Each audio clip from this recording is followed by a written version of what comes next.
لا تعبدون إلا الله وبالوالدين إحسانا وذي القربى واليتامى والمساكين وقولوا للناس حسنا وأقيموا الصلاة وآتوا الزكاة ثم توليتم إلا قليلا منكم وأنتم معرضون وإذا أخذنا ميثاقكم لا تسفكون دماءكم ولا تخرجون أنفسكم من دياركم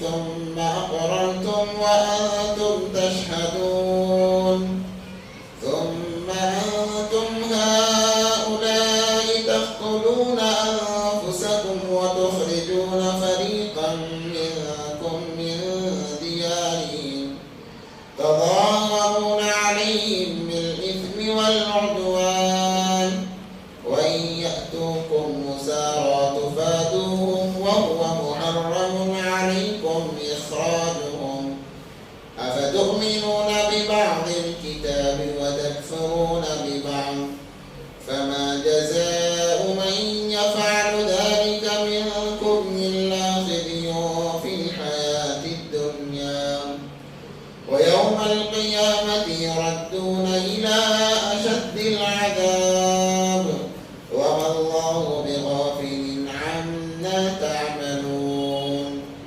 أولئك الذين اشتروا الحياة الدنيا بالآخرة فلا يخفف عنهم العذاب ولا هم ينصرون صدق الله العظيم.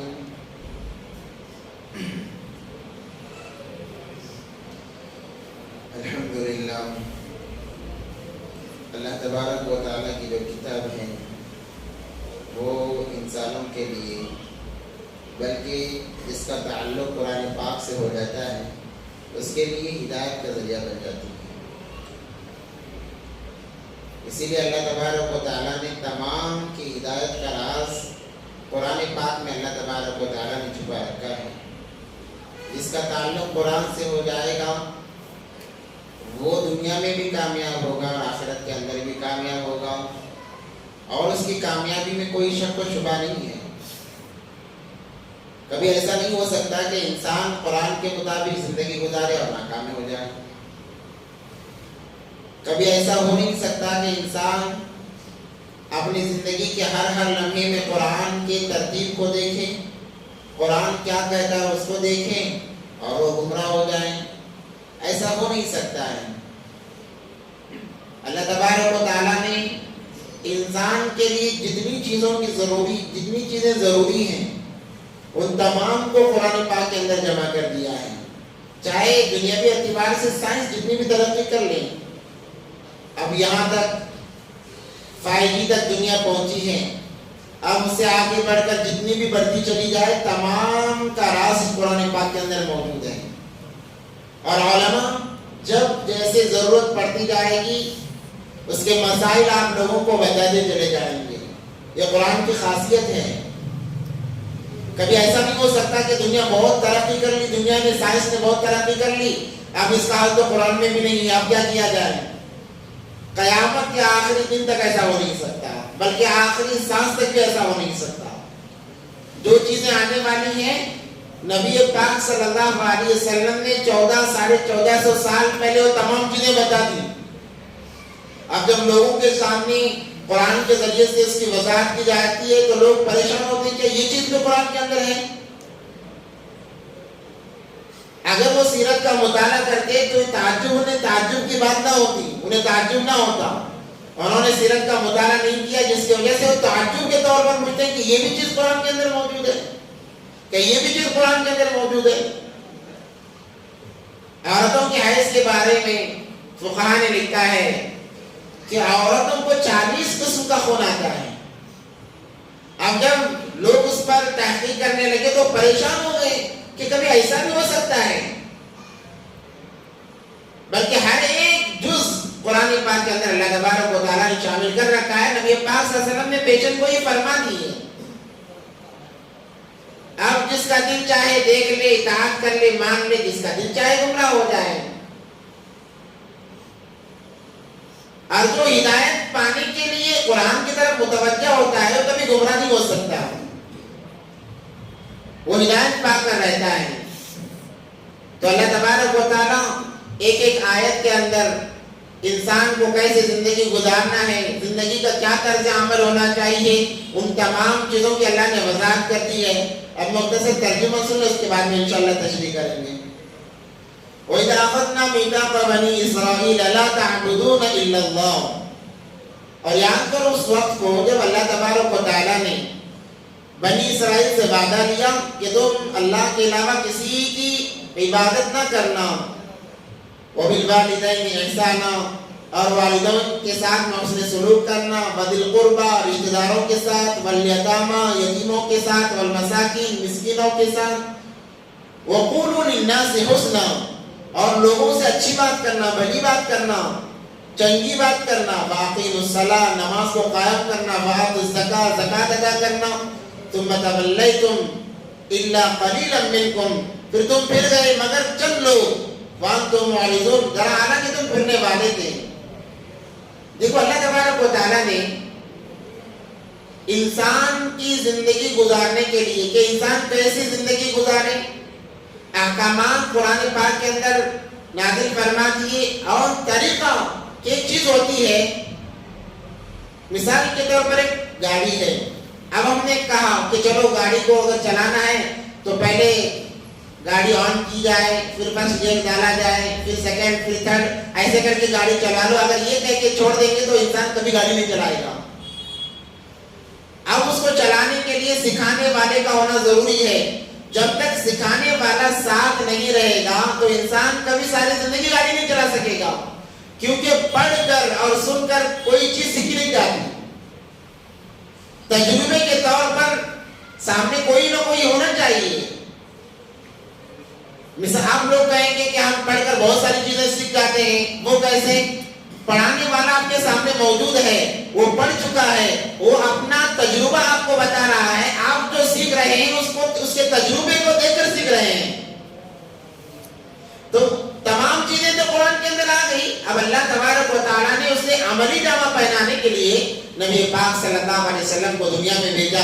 اور نبی پاک صلی اللہ علیہ وسلم صحابہ کے درمیان رہے 63 سالہ عرصہ.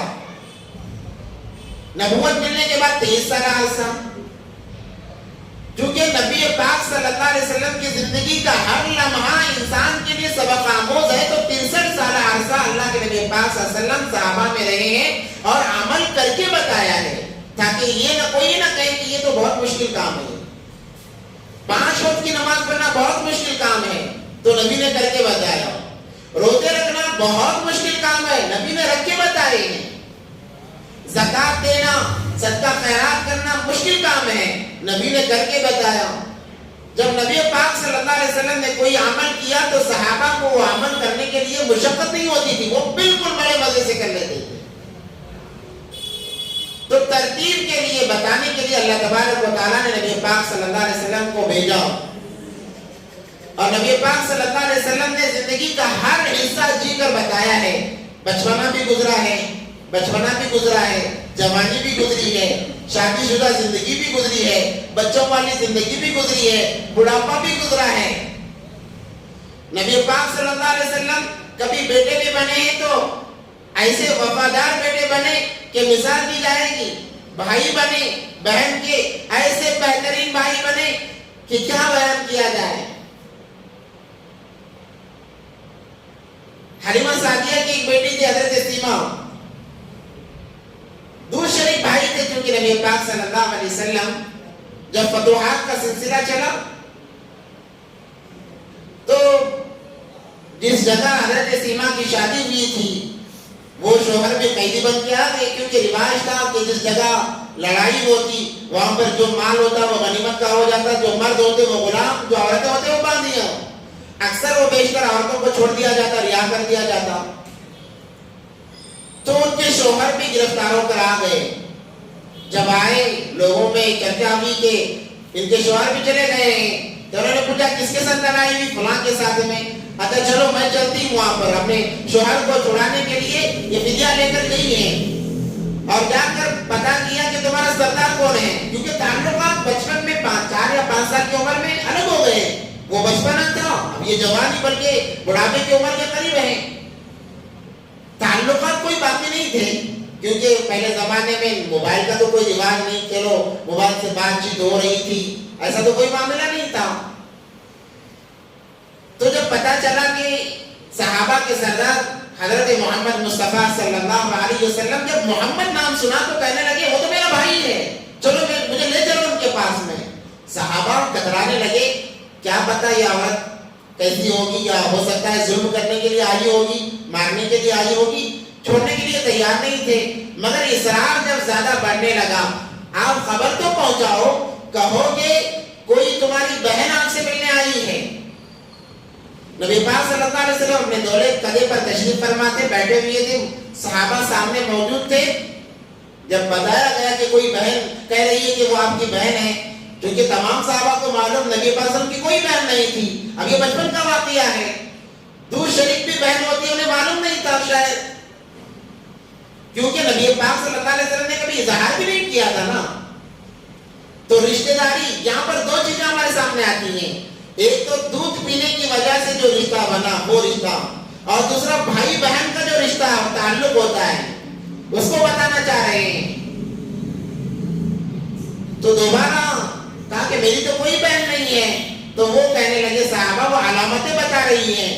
جب علامتوں کی بات آئی نبی پاک صلی اللہ علیہ وسلم نے کہا کہ بلاؤ، وہ آئی اور آ کر کہنے لگی محمد مجھے بھول گئے، بچپن میں تمہیں لوری سنایا کرتی تھی، سلانے کے لیے لوری گا کے سنا، اور حضرت سیما کی لوری بہت مشہور ہے نبی پاک صلی اللہ علیہ وسلم بہترین انداز میں، آج جیسی لوری نہیں تھی، آج کی جو لوریاں ہیں اللہ حفاظت فرمائے، بچپن ہی سے بچے کے دل و دماغ پر کفر کو حاوی کرنے کی لوریاں ہیں، لوری کے نام سے کبھی گانے سنا رہے ہیں، لوری کے نام سے کبھی کچھ سنایا جا رہا ہے، تو ایسی تو لوری نہیں تھی۔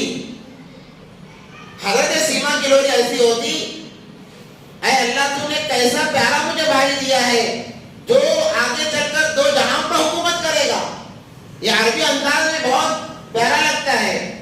تو وہ کہنے لگی میں لوری گا کے تمہیں سنایا کرتی تھی، اور ایک نشان بتایا جو شانے پر نبی پاک صلی اللہ علیہ وسلم کے تھا، تو نبی پاک صلی اللہ علیہ وسلم کو پہچاننے میں دیر نہیں لگی، تو نبی پاک صلی اللہ علیہ وسلم نے کہا آؤ بہن کس لیے آئی ہو، کس غرض سے آئی ہو، اور یہ کہہ کر 2 چادر، ایک تو لنگی کے لیے چادر استعمال کی جاتی ہے اور ایک بدن کو ڈھانپنے کے لیے چادر، جیسے حج اور عمرہ پر جانے والے لوگ اوڑھتے ہیں ویسا لباس تھا۔ تو نبی پاک صلی اللہ علیہ وسلم نے جو کاندھے پر چادر تھی وہ چادر اتاری اور اس کو بچھایا، کہا کہ بہن تو یہاں آ کر بیٹھ میرے بازو میں۔ کیا بھائی کا فریضہ انجام دیا جا رہا ہے۔ آج ہماری بہنیں 1 سے 2 مرتبہ آئے، بھائی اٹھتا جاتا ہے کہ کیوں آتی ہے بار بار کیوں آتی ہے، زبان سے ماں باپ کے ڈر سے ظاہر بھی نہ کرے تو دل ہی دل کے اندر گھڑتا ہے کہ پھر دوبارہ آ گئی، 1 مہینہ پہلے تو آئی تھی پھر آ گئی۔ رشتہ داری کو بتایا نبی پاک صلی اللہ علیہ وسلم نے، اپنی چادر مبارک پر بٹھایا، اور جب وجہ پوچھی کہنے لگی کہ میرا شوہر آپ کے قید میں ہے، اسے چھڑانے آئی ہوں، نبی پاک صلی اللہ علیہ وسلم نے فرمایا اے میری بہن جو تیرا شوہر ہے وہ آگ سے آزاد ہے، اور اس کے صدقے میں 6000 قیدیوں کو رہا کر دیا گیا، ایک کے بدلے میں 6000 قیدیوں کو بہن کی محبت میں کہا کہ تمام کو آزاد کر دو، اور مال غنیمت علماء فرماتے کہ لوٹا دیا گیا، کہ میرے بہن کے شوہر کا قبیلہ ہے، ان کا خاندان ہے، اور میں تکلیف پہنچاؤں، ہو نہیں سکتا۔ ایسے رشتہ داری نبھائی ہے نبی پاک صلی اللہ علیہ وسلم نے، اور جب باپ بنے ہیں، بچوں کے باپ بنے ہیں، تو ایسا انداز اپنایا کہ حضرت فاطمہ الزہرا، کیونکہ ان کی جو بہنیں تھیں ایک کے بعد دیگر بہنوں کا انتقال ہو چکا تھا، اور سب سے زیادہ جو لاڈلی بھی فاطمہ الزہرا تھی۔ بعض لوگوں کو اشکال ہے کہ نبی پاک صلی اللہ علیہ وسلم صرف حضرت فاطمہ الزہرا رضی اللہ عنہا سے محبت فرماتے تھے، دیگر بیٹیوں سے اتنی زیادہ محبت نہیں تھی، چونکہ پہلے ہی نکاح ہو گیا تھا، اور دوسری بات یہ ہے کہ علیحدہ تھی، جن کا سب سے آخر میں لکھا ہوا ہے، اور سب سے جو چھوٹا ہوتا ہے وہ آخری کے معنی میں لاڈلا ہی ہوتا ہے، اور ان کا انتقال بھی جلدی ہو گیا۔ تو جو کہ محبت زیادہ تھی، جب حضرت فاطمہ الزہرا رضی اللہ تعالیٰ عنہ آتی تو نبی پاک صلی اللہ علیہ وسلم اپنی جگہ سے اٹھ کر کھڑے ہو جاتے اور آگے بڑھ کر استقبال کرتے اپنے بیٹی کا۔ یہ تعلیم دی والدین کو کہ جب جو پرائی بیٹی تمہارے گھر آ رہی ہے تو مایوس نہ ہو کہ پھر آ گئی، آگے بڑھ کر اس کا استقبال کیا جائے۔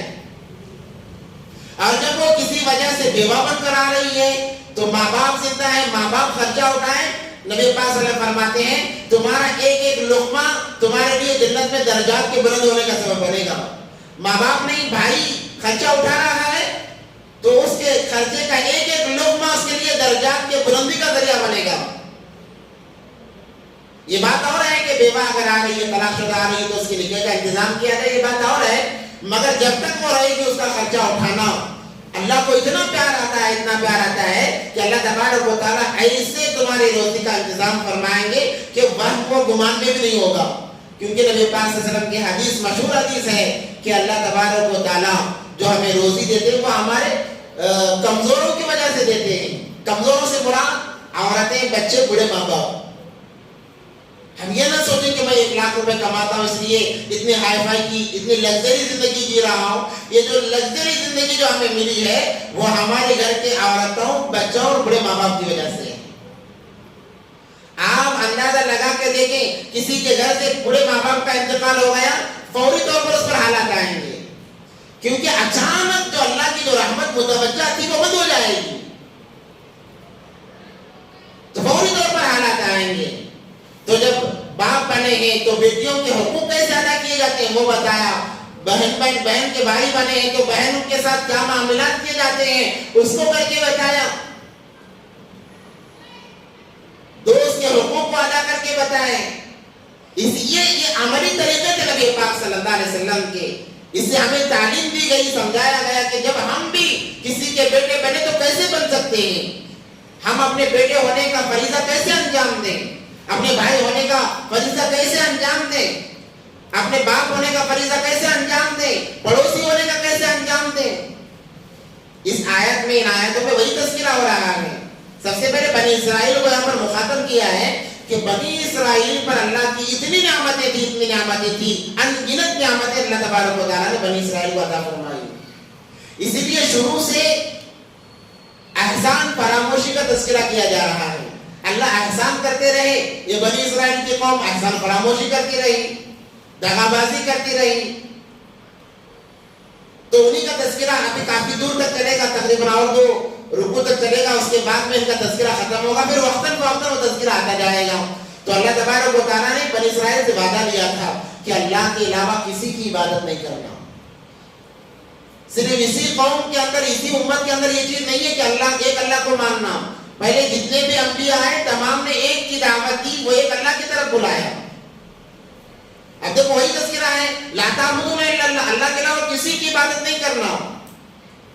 اللہ نے بھی فرمایا کہ جو انسان میرے خدائی میں کسی کو شریک کرتا ہے اللہ اسے کبھی معاف نہیں فرمائیں گے۔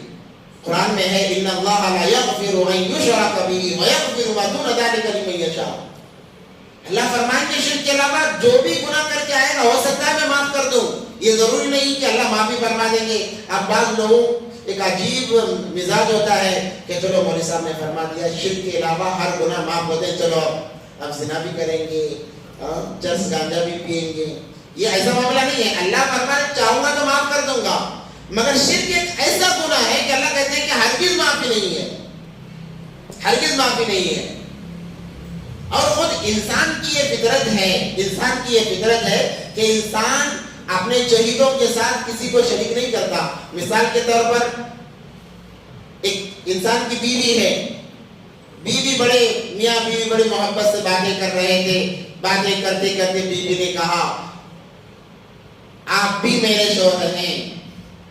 اب اتنا کہنا کافی تھا کہ وہ بڑھ جائے گا، کیا مطلب ہے تیرا، آپ بھی میرے شوہر ہیں، کیسا مطلب کتنوں کو اور پال کر رکھی ہے، یہ معاملہ اتنا بگڑے گا کہ حالانکہ آج کی بیویاں تو بہت ہوشیار ہیں، ایسے الفاظ تو زبان پر لائیں گی نہیں، بہت ہوشیار ہے نا. اگر خدا نہ خواستہ کہہ دے کہ آپ بھی میرے شوہر ہیں تو یہ بات چلتی چلتی معاملہ طلاق تک آ جائے گا. اس نے کیسے کہا کہ آپ بھی میرے شوہر ہیں؟ اس کا مطلب کوئی اور بھی ہے.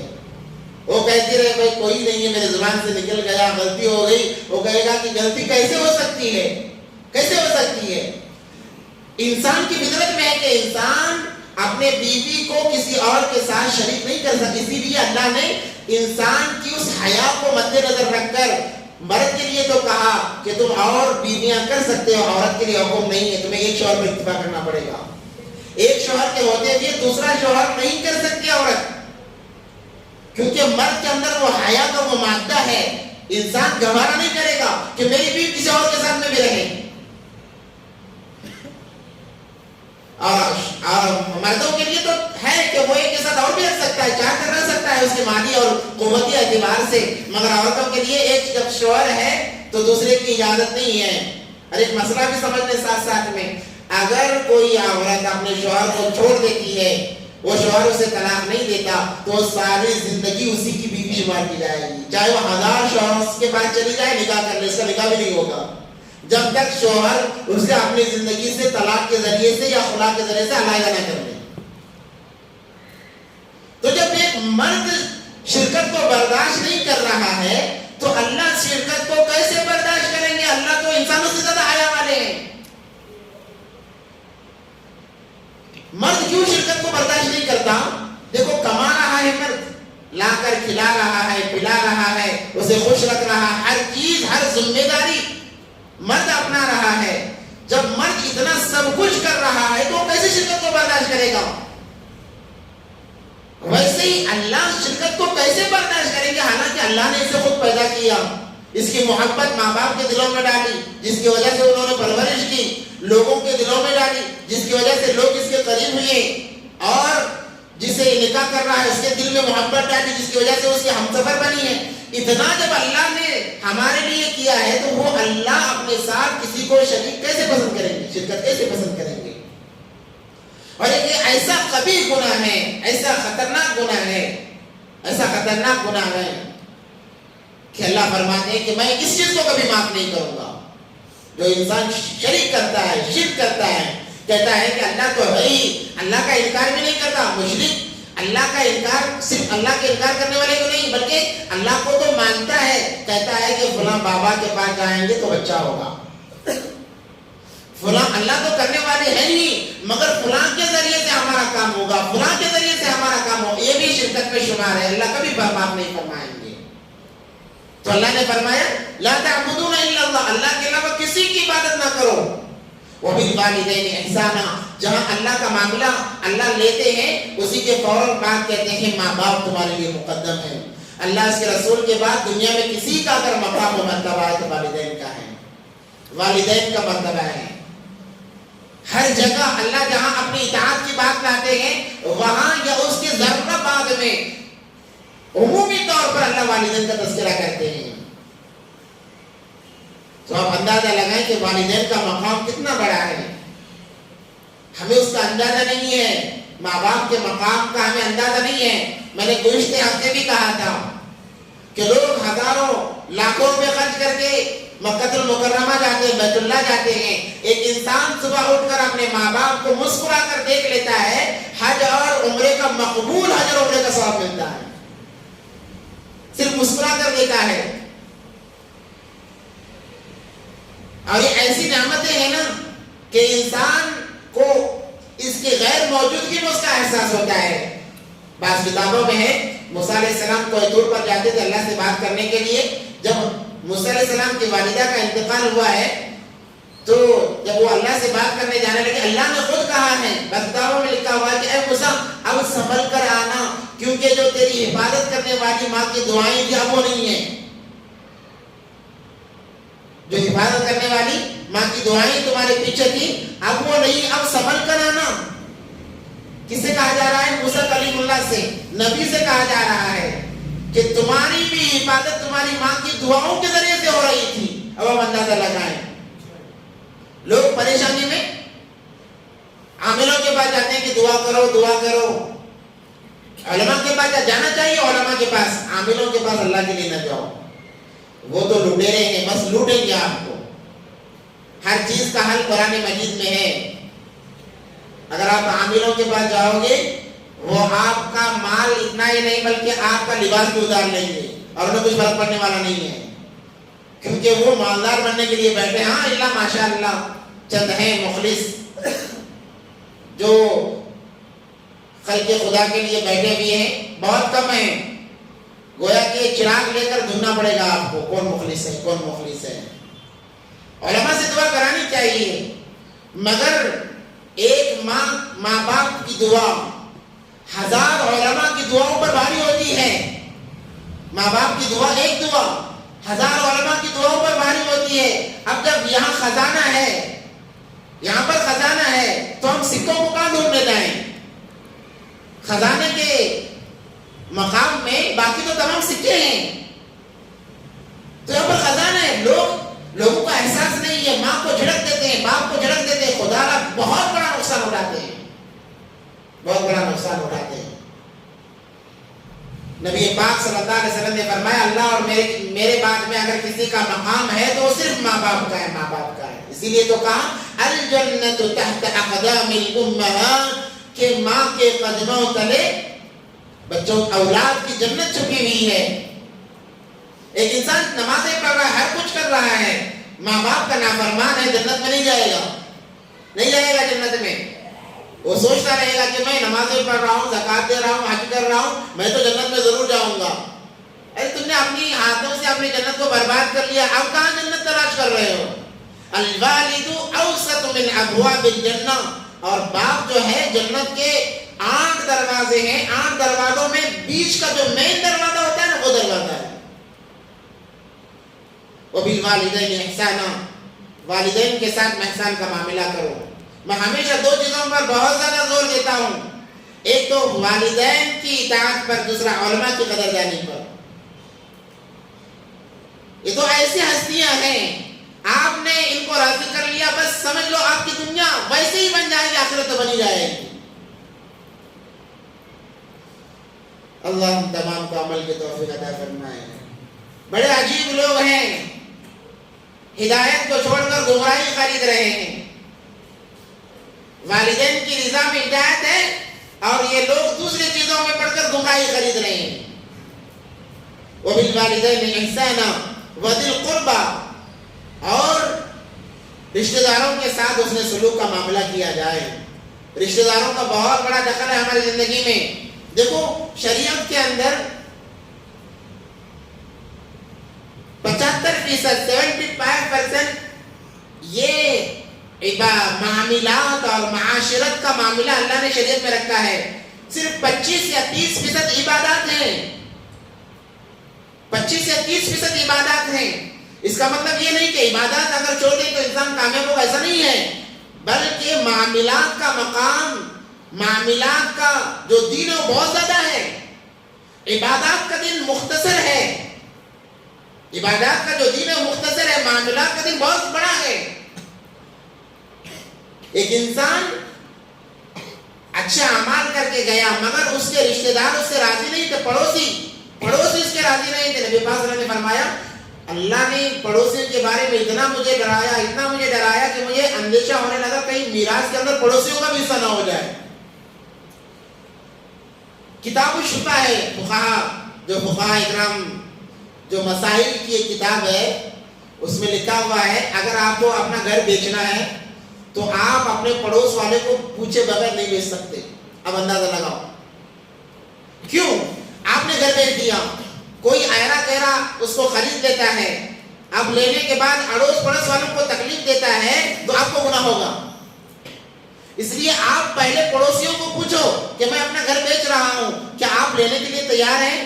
اس نے کہا کہ میں نہیں ہوں, آپ بیچ دو. اڑوس والے کو پوچھو کیا آپ لینے کے لیے تیار ہیں؟ وہ کہے کہ نہیں آپ بیچ دو, تو خوشی سے بیچ سکتے ہیں. سامنے والے کو پوچھو, پیچھے والے کو پوچھو, اپنے اطراف کے پڑوسیوں کو پوچھ کر اگر وہ کہیں کہ آپ بیچ سکتے ہیں خوشی سے, جس کو چاہے بیچ دیں, تب آپ بیچ سکتے ہیں. کتاب شفا کے اندر یہ تذکرہ ہے. مگر عجیب معاملہ ہے, آج کل جو اہم جو دین ہے وہ عوام کے سامنے، لوگوں کے سامنے بالکل لایا نہیں گیا ہے، دو وجہ سے۔ ایک تو اللہ رحم فرمائے ہماری مسجد کے ذمہ داروں کی وجہ سے، کیونکہ ان کے معاملات اتنے بگڑے ہوئے ہوتے ہیں، ان چیزوں کو سامنے لایا جائے ان کی پور کھل جائے گی، لوگوں کے سامنے ان کے راز کھل جائیں گے۔ جیسے میں نے واقعہ بتایا گدھے کا، گزشتہ ہفتے میں نے گدھے کا واقعہ بتایا، دوبارہ سن لیں جو نہیں سنے ہیں، کہ ایک دھوبی تھا، اس کا ایک گدھا تھا، کمزور تھا، اس نے سوچا چلو بیچ کر کچھ اچھی رقم حاصل کرنے۔ اب مسئلہ یہ تھا کہ گدھا کمزور تھا، اچھی رقم لینے والا کوئی نہیں تھا اسے۔ اب اس نے ترکیب بنائی کہ کچھ تو چال چلنی پڑے گی، ایک ایک لے جانے لگا۔ بادشاہ گزر رہا تھا، دیکھا کہاں لے جا رہے ہو؟ بیچنے کے لیے۔ کیوں بیچ رہے ہو؟ سخت پیسوں کی ضرورت ہے، میں تو بیچنے والا نہیں تھا۔ کہا کیوں؟ اس کے اندر بہت بڑی خاصیت ہے۔ کیا خاصیت ہے؟ وہ کہنے لگا کہ جب اس پر کوئی سوار ہوتا ہے تو اسے مکہ اور مدینہ نظر آتا ہے، اسے مکہ اور مدینہ نظر آتا ہے۔ اب بادشاہ نے کہا کہ مکہ اور مدینے کے لیے اتنے پیسے خرچ کرنے پڑتے ہیں، یہاں تو گدھے پر بیٹھنے سے مکہ اور مدینہ نظر آتا ہے، کیوں نہ خریدا جائے؟ کہا کہ میں خریدوں گا، کوئی اور نہیں خریدے گا۔ جب بادشاہ نے بڑی رقم لگا لی تب اس نے کہا کہ ایک شرط ضرور ہے، کیونکہ بادشاہ بیٹھنے کے لیے جا رہا تھا۔ اس نے کہا کہ ایک شرط ہے، اس پر بیٹھنے والا ایماندار ہونا چاہیے، دھوکہ باز نہیں کرے گا۔ دھوکے باز بیٹھے گا تو نظر نہیں آئے گا، مکار بیٹھے گا نظر نہیں آئے گا، جھوٹا بیٹھے گا نظر نہیں آئے گا۔ فریش انسان، ایماندار جو بیٹھے گا وہ اسے نظر آئے گا۔ تو اس نے کہا ہو سکتا ہے میرے اندر کچھ 19-20 ہو، مگر وزیر پر تو مجھے اعتماد ہے، یہ اس کو نظر آئے گا وزیر کو، کیونکہ اعتماد ہوتا ہے بادشاہوں کو وزیروں پر۔ وزیر اور بادشاہ کے معاملات ایسے ہوتے ہیں کہ یہ شیر ہے تو یہ سوا شیر ہے، یہ دونوں کے معاملات ایسے ہوتے ہیں۔ سب وزیر کو کہا کہ وزیر آ کر بیٹھو، اب وزیر مرتا کیا نہ کرتا، اگر نہیں بیٹھے گا تو تب بھی مسئلہ ہے، کیونکہ بادشاہوں کو جب بادشاہوں کا ایک مزاج تھا، ان کے مزاج کے خلاف ہوا گردن اڑا دو، معاملہ ختم، گردن اڑا دو، انہیں کوئی پوچھنے والا نہیں تھا۔ وہ رعایا کو اپنی باپ کی جاگیر سمجھتے تھے، تو الغرض اب وزیر مرتا کیا نہ کرتا بیٹھ گیا، ادھر دیکھ رہا ہے ادھر دیکھ رہا ہے، کچھ نظر ہی نہیں آ رہا، گدھے کو کہاں مکہ مدینہ نظر آئے گا، کچھ نظر ہی نہیں آ رہا ہے۔ اب بادشاہ پوچھ رہا ہے وزیر بتاؤ نظر آیا مکہ مدینہ؟ اب یہ سوچ میں پڑ گیا، اگر نہ کہوں گا گردن جائے گی، کہے گا تو اتنا نافرمان ہے میرا کہ تجھے نظر نہیں آ رہا تو نافرمان ہے، اور نافرمانوں کو میں وزیر نہیں رکھتا، ایک تو نوکری کو دوسرا جان بھی گئی۔ اب کیا کیا جائے؟ تو اس نے سوچا کہ مالک آپ کیا پوچھ رہے ہیں، یہاں پر بھی مکہ مدینہ، وہاں پر بھی مکہ مدینہ، آگے بھی مکہ مدینہ، پیچھے بھی مکہ مدینہ۔ بادشاہ نے کہا جب وزیر کو نظر آیا تو مجھے بھی نظر آ ہی جائے گا۔ اب اس نے اس کو اتارا اور جا کر بیٹھ گیا۔ وزیر کی تو جان بچ گئی۔ اب وزیر بادشاہ کو پوچھ رہا بادشاہ سلامت بتائیے مکہ مدینہ نظر آیا؟ اب بادشاہ کیا کہے گا؟ اگر کہوں کہ نظر نہیں آ رہا ہے تو لوگوں کے سامنے اس کی پور کھل جائے گی کہ ہمارا بادشاہ غدار ہے۔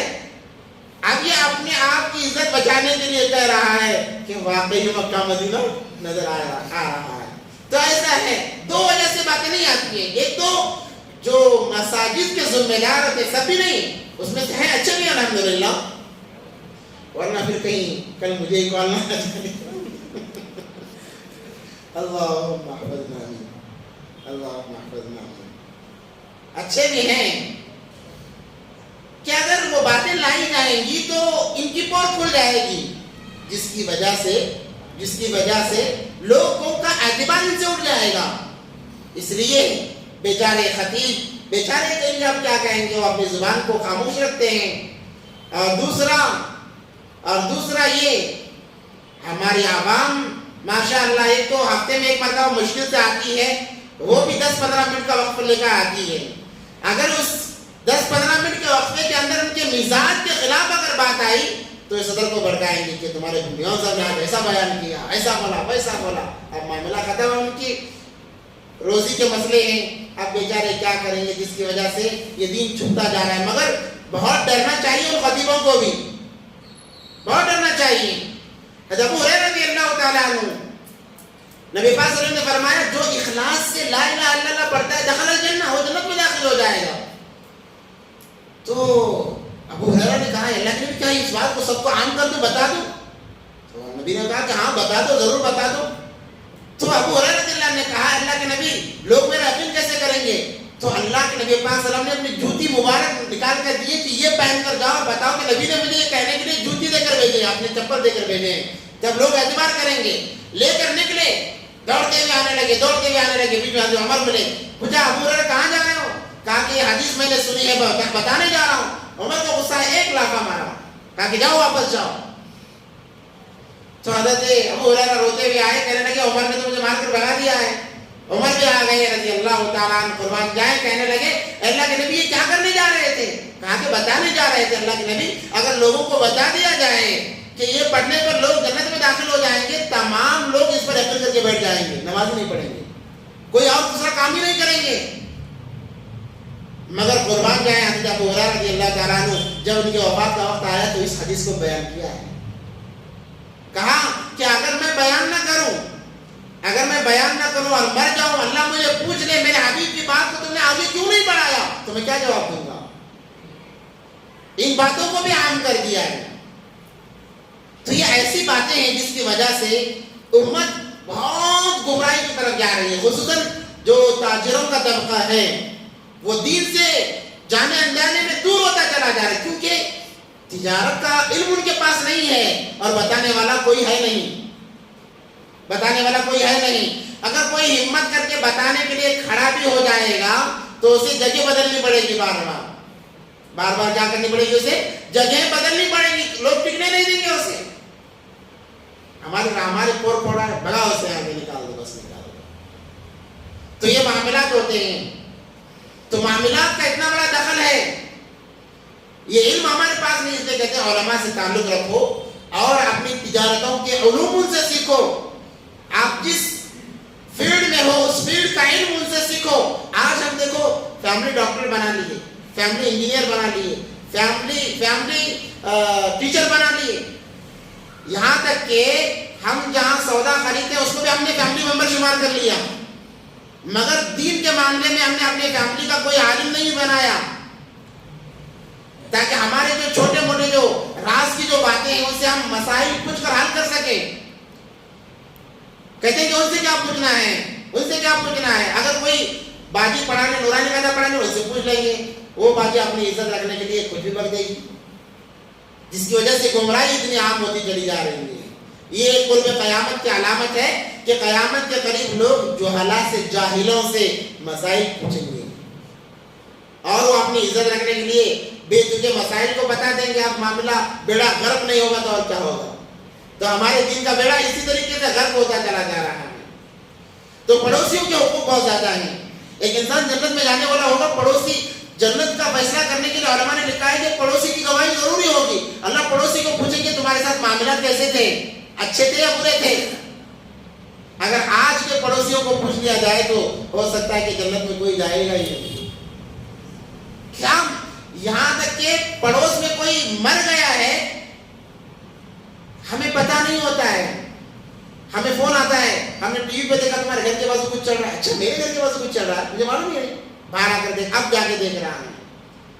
نبی پاک صلی اللہ علیہ وسلم نے فرمایا جب گھر میں سالن پکاؤ گوشت وغیرہ کا تو ذرا سا پانی مہمان کی نیت کر کے زیادہ ڈال دیا کرو,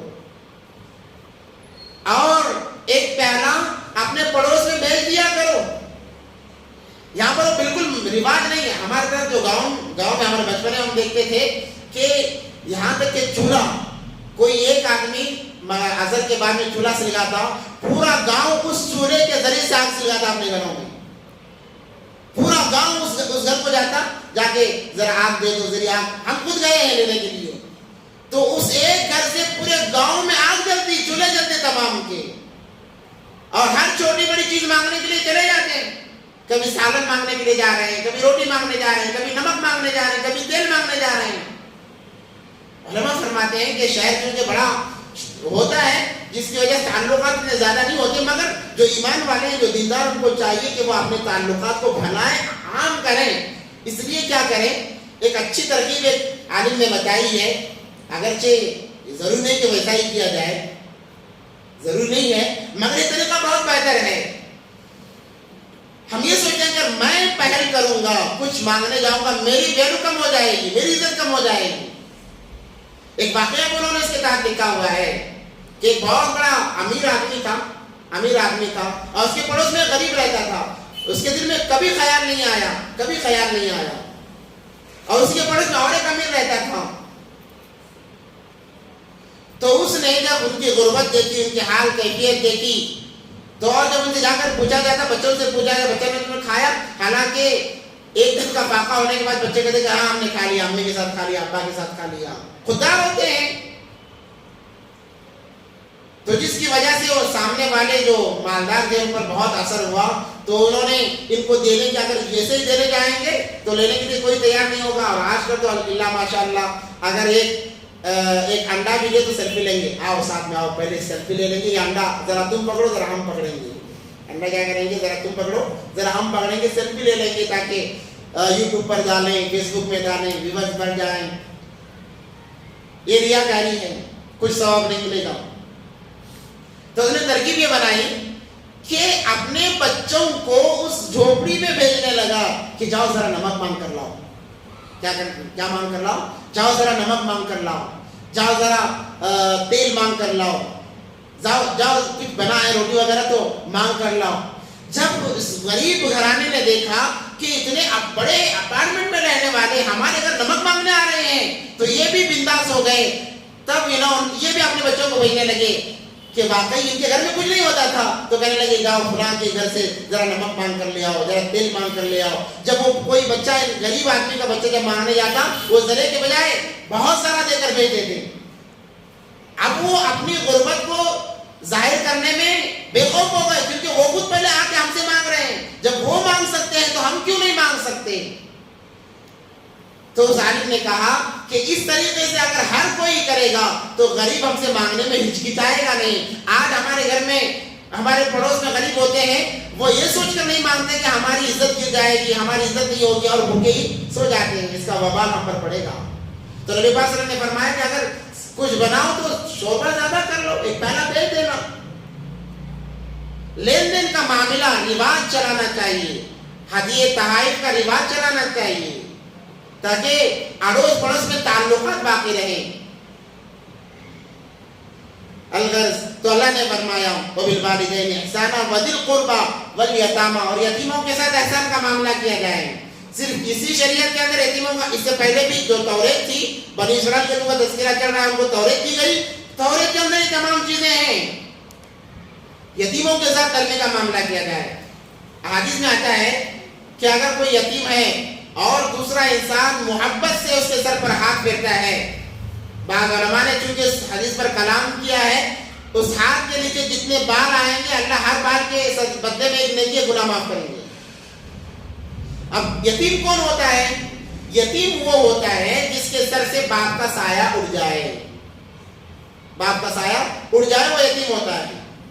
اور باپ کا سایہ اڑ جانے یہ تب تک ہے جب تک وہ بالغ نہ ہو جائے, وہ یتیم میں شمار ہوتا ہے. اور جب بالغ ہو جائے گا اس کو یتیم نہیں کہیں گے. 15 سال تک اگر باپ اس سے پہلے مر گیا تو وہ یتیم میں شمار ہوگا, اس کے بعد اس کو یتیم نہیں کہیں گے, وہ بڑا بن جائے گا, وہ مختار بن جائے گا. تو ایسے لوگوں کو ہم تلاش کریں اور ان کی خیرخواہی کریں, ان پر اپنے مال کو لوٹائیں. یہی تو اصل ہے. نبی پاک صلی اللہ علیہ وسلم سے پوچھا گیا اللہ کے نبی ہمارے لیے کیا ہے؟ نبی پاک صلی اللہ علیہ وسلم نے فرمایا جو تم نے پہن کر پھاڑ دیا, کھا کر ختم کر دیا, اور آخرت کی بینک میں جو جمع کر دیا, یہی تو آخرت کی بینک میں جمع کرنا ہے. والیتامى والمساکین, مسکین کسے کہتے ہیں؟ مسکین سے کون مراد ہے؟ مسکین سے وہ مراد ہے جو کماتا تو ہے مگر اس کی کمائی کے ذریعے سے اس کے اخراجات پورے نہ ہوتے, وہ مسکین میں شمار ہے. اس کے کمائی سے اس کے اخراجات پورے نہ ہوتے ہوں تو وہ مسکینوں میں شمار ہے. ایسے لوگوں کو آپ اگر دو گے اور آپ ان کے ساتھ میں خیر کا معاملہ کرو گے, آپ کا ایک ایک روپیہ اللہ تبارک کو, آپ نے 10 دیے, اللہ 100 مرنے سے پہلے دیں گے غیر محسوس طریقے سے. 100 ملے بغیر انسان کو موت نہیں آئے گی, اور مرنے کے بعد اللہ بے حساب دینے والے ہیں. والمساکین وقولوا للناس حسنا, اور لوگوں سے جب بات کرو تو اچھی بات کرو, اچھے انداز میں بات کرو, ایران تران کی باتیں نہ ہو, ابے دبے کی باتیں نہ ہو, اخلاق سے باتیں کی جائیں, اخلاق کا مظاہرہ کیا جائے. یہی تو شریعت سکھاتی ہے. اور جس کے اخلاق اچھے نہیں اس کا کوئی عمل اچھا نہیں ہے. وہ بڑا نمازی ہے, نمازیں پڑھتا ہے, روزے رکھتا ہے, حج کرتا ہے, اگر بات کرنے کے اندر اخلاق کا مظاہرہ نہیں کرتا تو اس کے کوئی عمل کے اندر خیر نہیں ہے.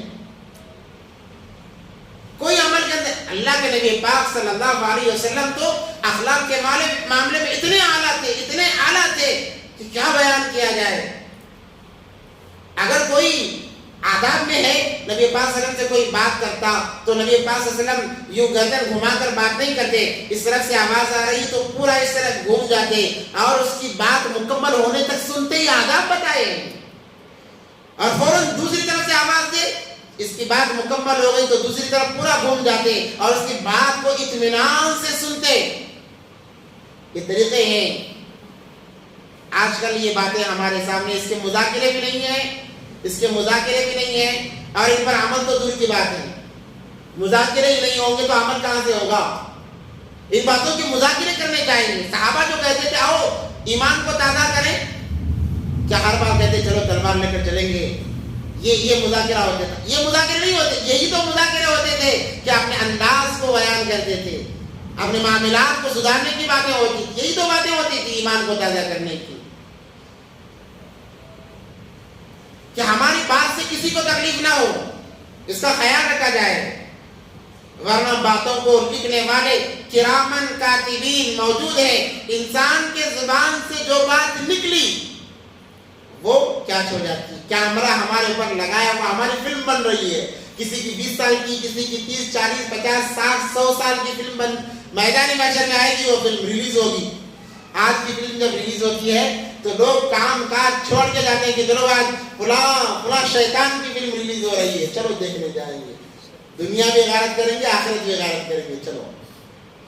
تو میدان محشر میں ہر ایک کی فلم ریلیز ہوگی, ہر ایک کی فلم ریلیز ہوگی.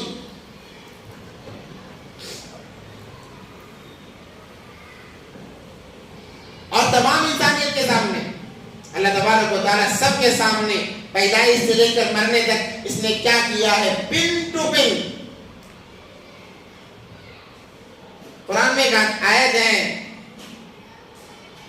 مالی ھذا الکتاب, مالی ھذا, انسان کہے گا مالی ھذا الکتاب لا یغادر صغیرۃ ولا کبیرۃ الا احصاها. یا اللہ یہ کون سی کتاب ہے, اس کے اندر نہ چھوٹا چھوٹا ہے نہ بڑا چھوٹا ہے, ہر چیز موجود ہے. میں نے مذاق میں کسی کو ایک گالی دے دی, جیسے کہ آج نوجوانوں کا ایک مزاج ہے, یہ عجیب مزاج ہے ہمارے لوگوں کا کہ دوستی میں بھی گالی دیتے ہیں. جب بلانا ہو ماں کی گالی دے کر بلا رہے ہیں, باپ کی گالی دے کر بلا رہے ہیں, بہن کی گالی دے کر بلا. یہ کیسا مذاق ہے؟ ارے اس سے, ایسے مذاق سے تو دشمنی اچھی ہے کہ کم سے کم گناہ سے تو بچ جائیں گے. تو انسان کہے گا مالی ھذا الکتاب, ایک ایسی کتاب ہے نہ چھوٹا عمل چھوٹا ہے نہ بڑا عمل چھوٹا ہے. ارے مذاق میں نے بات کہی تھی, وہ بھی اسکرین پر آ رہا ہے, چلو مذاق میں کہیں تو کہیں, اب اس کا بھی جواب دینا پڑے گا. تو اس فلم کو ریلیز جب کیا جائے گا ہماری پور کھل جائے گی, ہمارا راز پورا کھل جائے گا. لوگ تھو تھو کریں گے, ارے میں تو اسے اچھا سمجھتا تھا میدان محشر میں, حالانکہ ان کی بھی فلم ریلیز ہونے والی ہوگی, مگر جب جس کی فلم آئے گی لوگ کہیں ارے میں تو اس کو اچھا سمجھتا تھا, میں تو اس کو نمازی سمجھتا تھا, یہ اتنا گیا گزرا ہے. اس وقت کی بدنامی کوئی بدنامی, ایسی خطرناک بدنامی ہوگی. سے پہلے اپنے الفاظ کو درست کرو. اللہ نے کہا وَقُولُوا لِلنَّاسِ حُسْنًا, کہ جب بات کرو بہترین بات کرو, لوگوں کے دلوں کو چھو جائے. لوگ کہیں گے ماشاءاللہ کتنی پیاری بات کرتا ہے, کتنا اچھا بات کرنے کا انداز ہے. یہ انداز ہمیں بنانا, یہی تو دین ہے. صرف آئے نماز پڑھ لیے, روزہ رکھ لیے, پیسہ ملے حج کر لیے, بس ختم, ایسا معاملہ نہیں ہے. یہ معاملہ نہیں ہے. میں ہمیشہ کہتا ہوں اگر معاملات درست نہیں ہے, تمہاری نمازیں تمہیں جنت دلانا بہت مشکل ہے, تمہارے روزے, تمہارے حج, تمہاری زکاتیں تمہیں جنت دلانا بہت مشکل ہے. میدان محشر میں 3 بڑی بڑی عدالتیں ہیں, ایک کفر و شرک کی, اس کے اندر تو بالکل معافی نہیں ہے. دوسرا حقوق العباد, لوگوں کے حقوق کی. میں نے تقریباً 2 جمعے اس پر بیان کیا ہے, اگر کسی کا دل چاہے یوٹیوب پہ جا کر دیکھ لیں. تاکہ کچھ تو محنت ہونی پڑے چاہیے آپ کی بھی کہ کیا کہا گیا ہے اس کے اندر کہ ایک انسان, اس میں سے ایک بات بتاتا ہوں کہ ایک انسان اتنی نیکیاں لے کر آئے گا, اتنی نیکیاں لے کر آئے گا, اگر اس کے نیکیوں کو زمین پر رکھ دیا جائے وہ زمین کا حصہ دھس جائے گا, اتنی وزنی اور پہاڑوں کے معنی نیکیاں لے کر آئے گا. مگر افسوس, نبی پاک نے کہا مگر افسوس کسی کو گالی دی, کسی کو مارا, کسی کو جھنکایا, کسی کو بری بات کہی, تمام لوگ لائن میں لگ جائیں گے. ایک کے بعد اللہ مجھے اس نے یہ کہا, چلو یہ کتنی نیکیاں دے دو, وہ پہاڑوں کے مانند نیکیاں تمام ختم ہو جائیں گی. لوگ پھر بھی باقی رہیں گے. اللہ فرشتے پوچھیں اب کیا کیا جائے؟ اللہ کہیں گے جتنے باقی ہیں ان کے تمام کے گناہ اٹھاؤ, اس کے سر ڈالو, اسے منہ کے بل گھسیٹ کر جہنم میں ڈال دو. اللہم احفظنا منہ. اللہ ہم تمام کی عبادت فرمائے. حالانکہ ہم انہیں چھوٹی چھوٹی چیزیں سمجھتے ہیں, یہ بہت بڑے معنی رکھتے ہیں. حدیث میں ہے کہ ایک فاحشہ عورت نے کتے کو پانی پلا دیا, پیاسے کتے کو پانی, کیا بڑا کام کیا اس نے کہ ساری رات نماز پڑھی, کہ سارا سال روزہ رکھا, کچھ بھی نہیں کیا. فاحشہ عورت ہے, زناکار عورت ہے, اس کا کام بھی غلط ہے, مگر کتے پر ترس آیا اور اس کو پانی پلا دیا. اللہ نے کہا کہ میں نے اسے جنت دیا اس کام کی بدولت. اللہ تو معمولی بہانے سے مغفرت فرمائیں. اس لیے یہ چھوٹی چھوٹی جو چیزیں نظر آتی ہیں ان میں درست بن جاؤ, تمہارے بڑے اعمال خود درست بن جائیں گے. ان کو درست کرنے کی ضرورت نہیں ہوگی, وہ خود درست ہو جائیں گے. چھوٹی چھوٹی چیزوں کو درست کر لو, بڑے خود بخود درست ہو جائیں گے. اس لیے کہتے ہیں کہ بڑے سدھر جاؤ, چھوٹے خود بخود سدھر جائیں گے. بڑے سدھر جاؤ, چھوٹے خود بخود سدھر جائیں گے. باپ بھی کیا کرتا ہے, بہت سارے بچے رہتے, غلطی ہر ایک نے کی ہوتی ہے, ہر ایک کو نہیں مارا جاتا. جو بڑا ہوتا ہے اسے پکڑ کر لگایا جاتا ہے, 3-4 لگا دیا. اب چھوٹوں کو لگانے کی ضرورت نہیں ہے, وہ خود بخود سیدھے ہو جائیں گے. انہیں پتا ہے اگر سیدھے نہیں ہوگی تو ہمارے ساتھ بھی معاملہ ہونے والا ہے. تو یہ چھوٹی چھوٹی چیزیں ہیں. وقولوا للناس حسنا واقیموا الصلاۃ, اور اقیموا الصلاۃ وآتوا الزکاۃ. اللہ نے جہاں نماز کا تذکرہ لایا ہے وہاں زکات کا تذکرہ لایا ہے. کم و بیش قرآن پاک کے اندر 90 سے زائد مقام پر ایمان اور زکات کا تذکرہ ہے. نماز اور زکات کا کیا خاصیت ہے؟ احادیث میں آتا ہے کہ جس کی جو زکات ادا نہیں کرتا اس کی نماز بھی قبول نہیں ہے. جو زکات ادا نہیں کرتا اس کی نماز بھی قبول نہیں. بہت سارے ایسے لوگ ہیں جو نماز تو پڑھتے ہیں مگر زکات کے معاملے میں بہت پیچھے ہیں. زکات کے معاملے میں بہت پیچھے ہیں. زکات کب کی فرض ہو گئی؟ دیتے زمانے گزر گئے, آخر میں سوچیں کہ چلو آپ سے دینا شروع کریں گے. جو پینڈنگ ہے وہ ہمیشہ قرض بن کر رہے گا آپ کے ذمہ. دینا لازمی ہے, فرض ہے. اگر آپ ادا نہیں کرو گے اللہ تبارک و تعالیٰ کل قیامت کے دن بڑی سخت سزا دے گا اس کی.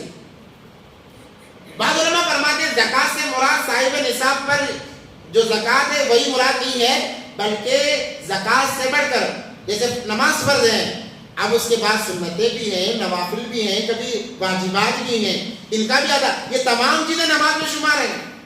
اب نماز سے ہم لوگ یہ سمجھتے ہیں کہ چلو فرض 4 رکعت فرض ادا کر لیے بس معاملہ ختم ہو گیا. بس سنت مؤکدہ بھی تو ہے, سنت تو بھی ہے, نفل بھی تو ہے, واجب تو بھی ہے, یہ تمام کے تمام نماز میں شمار ہیں. تو زکات سے مراد صرف زکات نہیں ہے بلکہ صدقہ خیرات بھی مراد ہے. آپ نے زکات دے دی, بہت مبارک ہو آپ کو, اللہ مبارک کرے, مگر اس کے ساتھ آپ کو صدقہ خیرات بھی کرتے رہنا پڑے گا. آج ہم نے زکات دینا بند کر دیا, غریبی زیادہ بڑھ گئی. ہندوستان کے مسلمان, علماء کی تحقیق بتا رہا ہوں, ہندوستان کے جو مالدار طبقہ ہے اگر وہ صحیح معنوں میں اپنی زکات نکال دے تو ہندوستان میں کوئی غریب نہیں رہے گا. مسلمانوں میں کوئی غریب نہیں رہے گا. حضرت عمر بن عبد العزیز رحمۃ اللہ علیہ کے زمانے میں بڑی حکومت تھی ان کی, 2 سال حکومت رہی ہے. بس کتنے سال؟ 2 سال حکومت رہی ہے. اور انہوں نے ایسا نظام بنایا کہ اس عرصے میں جیسے اثر میں ایک حدیث گزری ہے, ایک انسان مٹھی میں زکات لے کر نکلے گا, کسی کو دے کر آئے, اشرفیاں سونے کی اشرفیاں لے کر نکلے گا, کسی کو دے کر آئے, سارا دن گھومتا رہے گا, لینے والے نہیں ملیں گے. کہیں گے ہم پر بھی تو زکات فرض ہے, جس پر فرض ہے وہ زکات نہیں لے سکتا. زکات وہی لے سکتا ہے جس پر زکات فرض نہیں ہے. اب سارے ملک کے اندر, ان کی حکومت کے اندر کوئی زکات لینے والا نہیں تھا. اب اندازہ لگاؤ. حالانکہ اب تو معیشت بڑھ گئی ہے, اس زمانے میں معیشت اتنی بڑی بھی نہیں تھی, روپیہ پیسہ ڈالر اتنا بڑا ہوا نہیں تھا, مگر اس زمانے میں جب نظام صحیح بنا تو کوئی لینے والا باقی نہیں رہا. اب تو بہت معیشت بڑھ گئی ہے, ڈالر کی قیمت بڑھ گئی ہے, روپے کی قیمت بڑھ گئی ہے, کرنسی کی قیمت بڑھتی چلی جا رہی ہے. اب بھی اگر مالدار طبقہ اپنی زکات نکال لے, لاکھوں غریب بہنوں کی شادیاں ہو سکتی ہیں. مگر ہمارے لوگ نہیں, زکات کیوں نکالیں؟ اپنے لیے کروڑوں روپے لٹا دیں گے مگر زکات نکالنے کی انہیں نوبت نہیں آئے گی, توفیق نہیں ملے گی. جس کی وجہ سے غربت بڑھتی جا رہی ہے اور یہ غریب کل قیامت کی طرح ہمارے گریبان پکڑیں گے. اس محلے میں ہیں, ہم جس محلے میں رہتے ہیں, اگر ہمارا پڑوس میں, دور تک کے پڑوس میں کوئی مجبوری کی حالت میں زندگی گزار رہا ہے اور ہم بڑے سے ہزاروں پر ہزاروں لٹا رہے ہیں, اگر ہمارے 10,000 روپے میں کہ 500 بھی اسے مل جاتے, اس کا گزارا ہو سکتا تھا, ہم نے اس کی طرف توجہ نہیں کی ہے, کل قیامت کے دن اس کا بھی جواب دینا پڑے گا. کل قیامت کے دن اس کا بھی جواب دے, کیونکہ جان اور مال اللہ کی امانت ہے. جان اور مال کس کی امانت ہے؟ اللہ کی امانت ہے. اور غربا, اللہ نے کہا کہ ہر مخلوق میرا کنبہ, میرا خاندان ہے. غریبوں کو دینا گویا کہ اللہ کو دینا ہے. غریبوں کو دینا کسے دینا ہے؟ اللہ کو دینا ہے. اللہ کے خاندان والوں کو اللہ کو دینا ہے. اس لیے بہت ڈرنے کی ضرورت ہے. اور صدقہ کرنے سے اللہ تبارک و تعالیٰ مال کی حفاظت فرماتے ہیں, مال میں زیادتی فرماتے ہیں. یہ غلط رواج ہے کہ کم ہوتا ہے, کم ہوتا نہیں ہے بلکہ بڑھ جاتا ہے. اللہ ایسے ویسے جگہ میں خرچ ہونے سے بچا لیتے ہیں, خصوصی طور پر بیماریوں میں. آج کے مالدار دیکھو, آج کے مالدار, ایک صاحب صبح بھی بتا رہے تھے, کہہ رہے تھے کہ بھائی پیسہ تو بہت, مگر کیا کریں ایسے پیسے کا, نہ کھا سکتے ہیں نہ پی سکتے ہیں. کیوں؟ شوگر آ گئی, بی پی آ گئی, فلاں آ گئی, یہ آ گئی, وہ آ گئی. ڈاکٹر نے کہا کہ یہ نہیں کھانا, وہ نہیں کھانا. لاکھوں روپے پڑے ہیں, جو کھانے کی چیزیں وہی کھا نہیں سکتا. کھانے کی چیزیں ہیں وہی کھا نہیں سکتا. اب ان لاکھوں روپے کو کیا فائدہ؟ مگر پھر بھی انسان کنفیوز ہے. پھر بھی انسان کیا ہے؟ حرص انسان کے اندر اتنی ہے. اللہ کے رسول نے فرمایا کہ سونے کا جنگل دیا جائے تو کہے گا کاش دوسرا مل جاتا, دوسرا دیا جائے گا کاش تیسرا مل جاتا. اس کا پیٹ تو قبر کی مٹی, بس قبر کی مٹی کو جب انسان ڈالتے رہتا ہے تو کہتا ہے مردہ بھائی بس کرو, کتنی ڈالو گے, اب زیادہ ضرورت نہیں ہے, بس کرو, ورنہ کبھی بس نہیں کرے گا. تو غریبوں کو تلاش کر کے, یتیموں کو تلاش کر کے, مسکینوں کو اپنے رشتہ داروں میں دیکھیں, اپنے اڑوس پڑوس دوستوں میں دیکھیں. بات تو ایسے ہوتے نظر آتے ہیں کہ ہائی فائی کی زندگی ہوتی ہے, اچھی گاڑی ہوتی ہے, اچھا موبائل ہوتا ہے, مگر اندرونی اعتماد دوستوں کو معلوم ہوتے ہیں, کبھی ظاہر نہیں کرتے. تو ہم ان کی اندرونی کیفیت کو دیکھنے کی کوشش کریں کہ حقیقی معنوں میں یہ جتنا باہر خوش ہے اندر سے خوش ہے. ایسے لوگوں کو بھی زکات دے سکتے ہیں, ایسے لوگوں کو بھی صدقہ خیرات دے سکتے ہیں غیر محسوس طریقے سے. ارے صدقہ خیرات کا جو ہدیہ دے دو, کیا لینے والا ہے؟ تو اپنے اڑوس پڑوس والوں کا خیال کرنا چاہیے. ثم تولیتم الا قلیلا منکم وانتم معرضون. پھر ان میں سے ایک جماعت پھر گئی, کیونکہ توریت کے اندر یہ تمام چیزیں درج تھی, تو اللہ تبارک و تعالیٰ نے ان سے وعدہ بھی لیا تھا, مگر ان لوگوں نے اس کو چھوڑ دیا چند لوگوں کے علاوہ. اللہ تبارک و تعالیٰ نے بنی اسرائیل سے اور ایک وعدہ لیا. کیا وعدہ لیا تھا؟ کہ آپس میں قتل و قتال نہیں کرنا, لڑنا جھگڑنا نہیں ہے, لڑنا جھگڑنا نہیں ہے, اور ایک دوسرے کو گھر سے بے گھر نہیں کرنا ہے. کیونکہ یہ مدینے کے یہودیوں کا تذکرہ زیادہ تر چل رہا ہے. اب یہاں سے مدینے کے یہودیوں کا تذکرہ چل رہا ہے, کیونکہ مدینے میں 2 قبیلے تھے, ایک اوس ایک خزرج. اس کے اور دوسرے یہ مشرکین کے تھے. اور یہودیوں میں بنو قریظہ ایک قبیلہ تھا, اور بنو نجار یا کوئی اور ایک دوسرا قبیلہ تھا. ان کے آپس میں لڑائیاں ہوتی رہتی تھیں. جب لڑائیاں ہو جاتی تو ایک دوسرے کو قتل کرتے اور ان کو گھروں سے نکال دیتے تھے. تو اللہ تبارک و تعالیٰ نے ان سے وعدہ لیا تھا. تو یہی تذکرہ ہو رہا ہے, وہی طاقت نامی میثاقکم, اور یاد کرو اس وقت کو جب ہم نے تم سے ایک وعدہ لیا, لا تسفکون دماءکم, آپس میں ایک دوسرے کا خون نہ بہاؤ, ولا تخرجون انفسکم, اور انفسکم من دیارکم, اور انہیں ان کے اپنے گھروں سے نہ نکالو. ثم اقررتم, تم اقرار کر رہے تھے اس وقت میں, تم نے اقرار کیا تھا, وانتم تشہدون, اور تم نے گواہی بھی دی تھی کہ ہم ایسا نہیں کریں گے, کیونکہ چیزیں تورات کے اندر لکھی ہوئی تھی. ثم انتم هؤلاء تقتلون انفسکم, پھر تم لوگوں نے ایک دوسرے کو قتل کیا. وتخرجون فریقا منکم من دیارہم, اور ایک دوسرے کو گھر سے بے گھر کر دیا.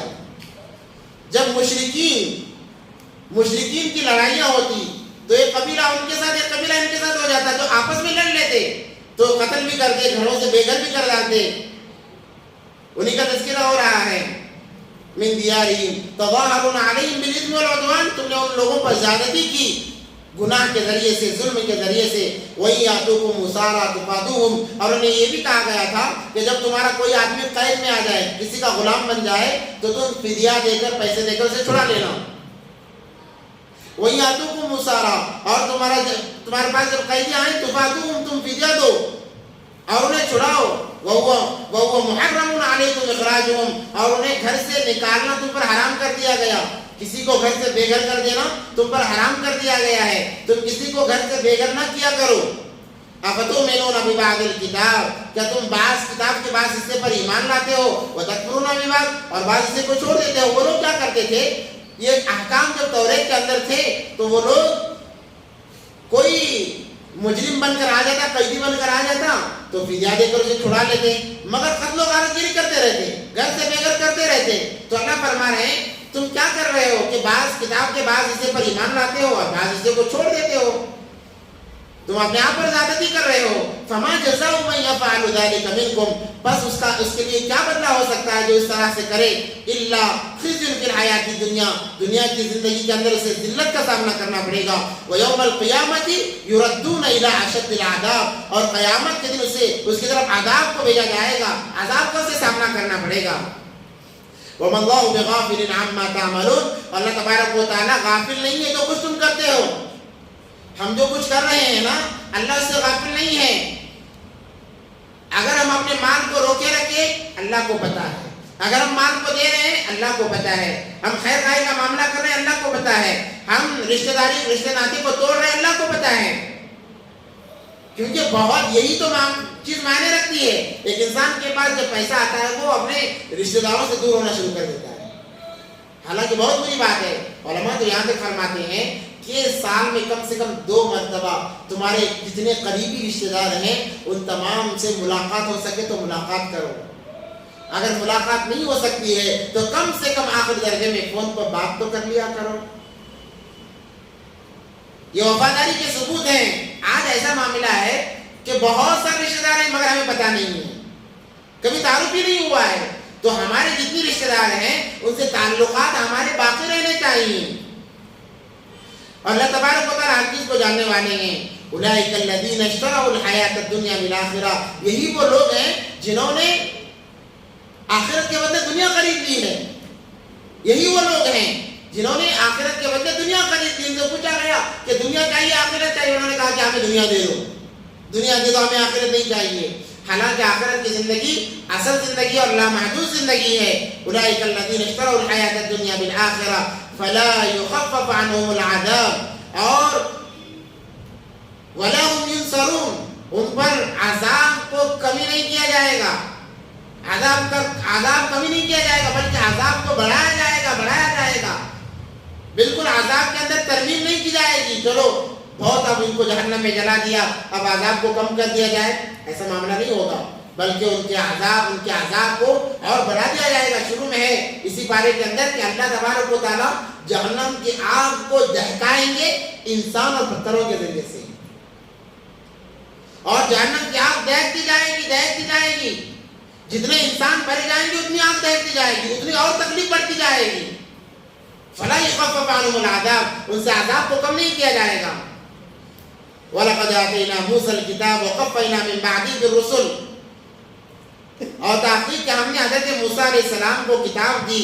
وَقَفَّيْنَا مِن بَعْدِهِ بِالرُّسُلِ، اور پیدر پہ ہم نے رسولوں کو بھیجا. موسیٰ علیہ السلام کے بعد صرف موسیٰ علیہ السلام نبی نہیں تھے بلکہ ان کے بعد اور ہزاروں نبی آئے، جس کے اندر مشہور نبیوں میں حضرت سلیمان ہے، حضرت داؤد علیہ السلام ہے، حضرت عیسیٰ علیہ السلام ہے. وَآتَيْنَا عِيسَى ابْنَ مَرْيَمَ الْبَيِّنَاتِ، اور عیسیٰ علیہ السلام کو ہم نے نشانیاں دی. وَأَيَّدْنَاهُ بِرُوحِ الْقُدُسِ، اور روح القدس یعنی جبرائیل امین کے ذریعے سے ان کی مدد فرمائی. عیسیٰ علیہ السلام کی کیا نشانیاں ہیں؟ عیسیٰ علیہ السلام کے ساتھ میں کیا نشانیاں یعنی معجزات دیے. اللہ کی نشانیوں سے مراد نشانیاں جب نبی کی طرف منسوخ کی جاتی ہیں وہ معجزات میں شمار ہوتی ہیں. معجزات، اور عیسیٰ علیہ السلام کے اتنے معجزات، خود موسیٰ علیہ السلام کے کتنے معجزات کہ وہ یوں ہاتھ ڈالتے، جب ہاتھ نکالتے تو ہاتھ روشن چمکدار بن جاتا، اتنا چمکدار کہ لوگ اسے دیکھ نہیں سکتے تھے۔ اور دوسرا، ان کے ہاتھ میں جو لکڑی تھی وہ پھینک دیتے تو حادثہ بن جاتا، اور پکڑ لیتے تو لکڑی بن جاتی، پتھر پر مارتے پانی کے چشمے جاری ہو جاتے، دریا پر مارتے 12 راستے بن جاتے۔ اتنے کھلے معجزات اللہ تبارک و تعالیٰ نے موسیٰ علیہ السلام کو دیے۔ اس کے بعد میں عیسیٰ علیہ السلام کو اتنے معجزات کہ انہوں نے بچپن میں ہی بولنا شروع کر دیا، بچپن میں ہی انہوں نے بولنا شروع کر دیا۔ اور روح القدس کے ذریعے سے جو مدد کا تذکرہ ہے، تفسیر ابن کثیر اور تفسیر مظہری کے اندر لکھا ہوا ہے کہ اللہ تبارک و تعالیٰ نے ان کے ساتھ میں جبرائیل امین کو ہمیشہ جوڑ دیا، کیونکہ یہودی دشمن تھے عیسیٰ علیہ السلام کے۔ کیوں؟ آگے آ رہا ہے، وہ کہتے کہ تورات ہی ہماری آخری کتاب، موسیٰ ہی ہمارے آخری نبی، تورات ہی ہمارے آخری کتاب، موسیٰ ہی ہمارے آخری نبی، ایک طبقہ۔ اور ایک طبقہ تو اس کا قائل تھا کہ اور نبی آئیں گے۔ جب عیسیٰ علیہ السلام آئے، نبوت کا دعویٰ کیا اور انجیل انہیں ملی تو کہتے ہم اس کو نہیں مانیں گے، ہم اس کو نہیں مانیں گے، انکار کر دیا۔ تو ہمیشہ عیسیٰ علیہ السلام کو مارنے کی طاق میں لگے رہتے، اس لیے حضرت جبرائیل ہمیشہ عیسیٰ علیہ السلام کے ساتھ میں رہتے ہیں۔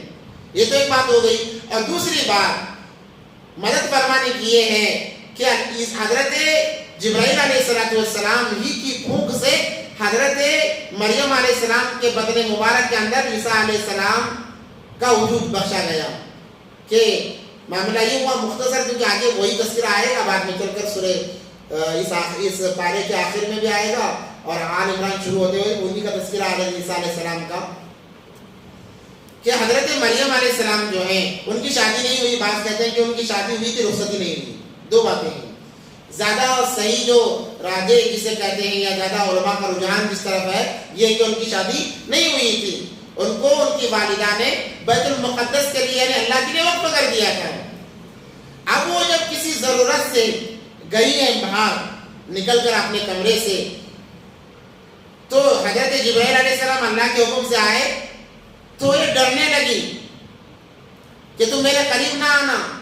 تو انہوں نے کہا گھبراؤ نہیں، میں انسان نہیں، میں فرشتہ ہوں، اور اللہ نے مجھے بھیجا ہے اور ایک خوشخبری دی ہے۔ وہ کیا خوشخبری ہے؟ کہ اللہ تمہیں ایک اولاد دینا چاہتے ہیں۔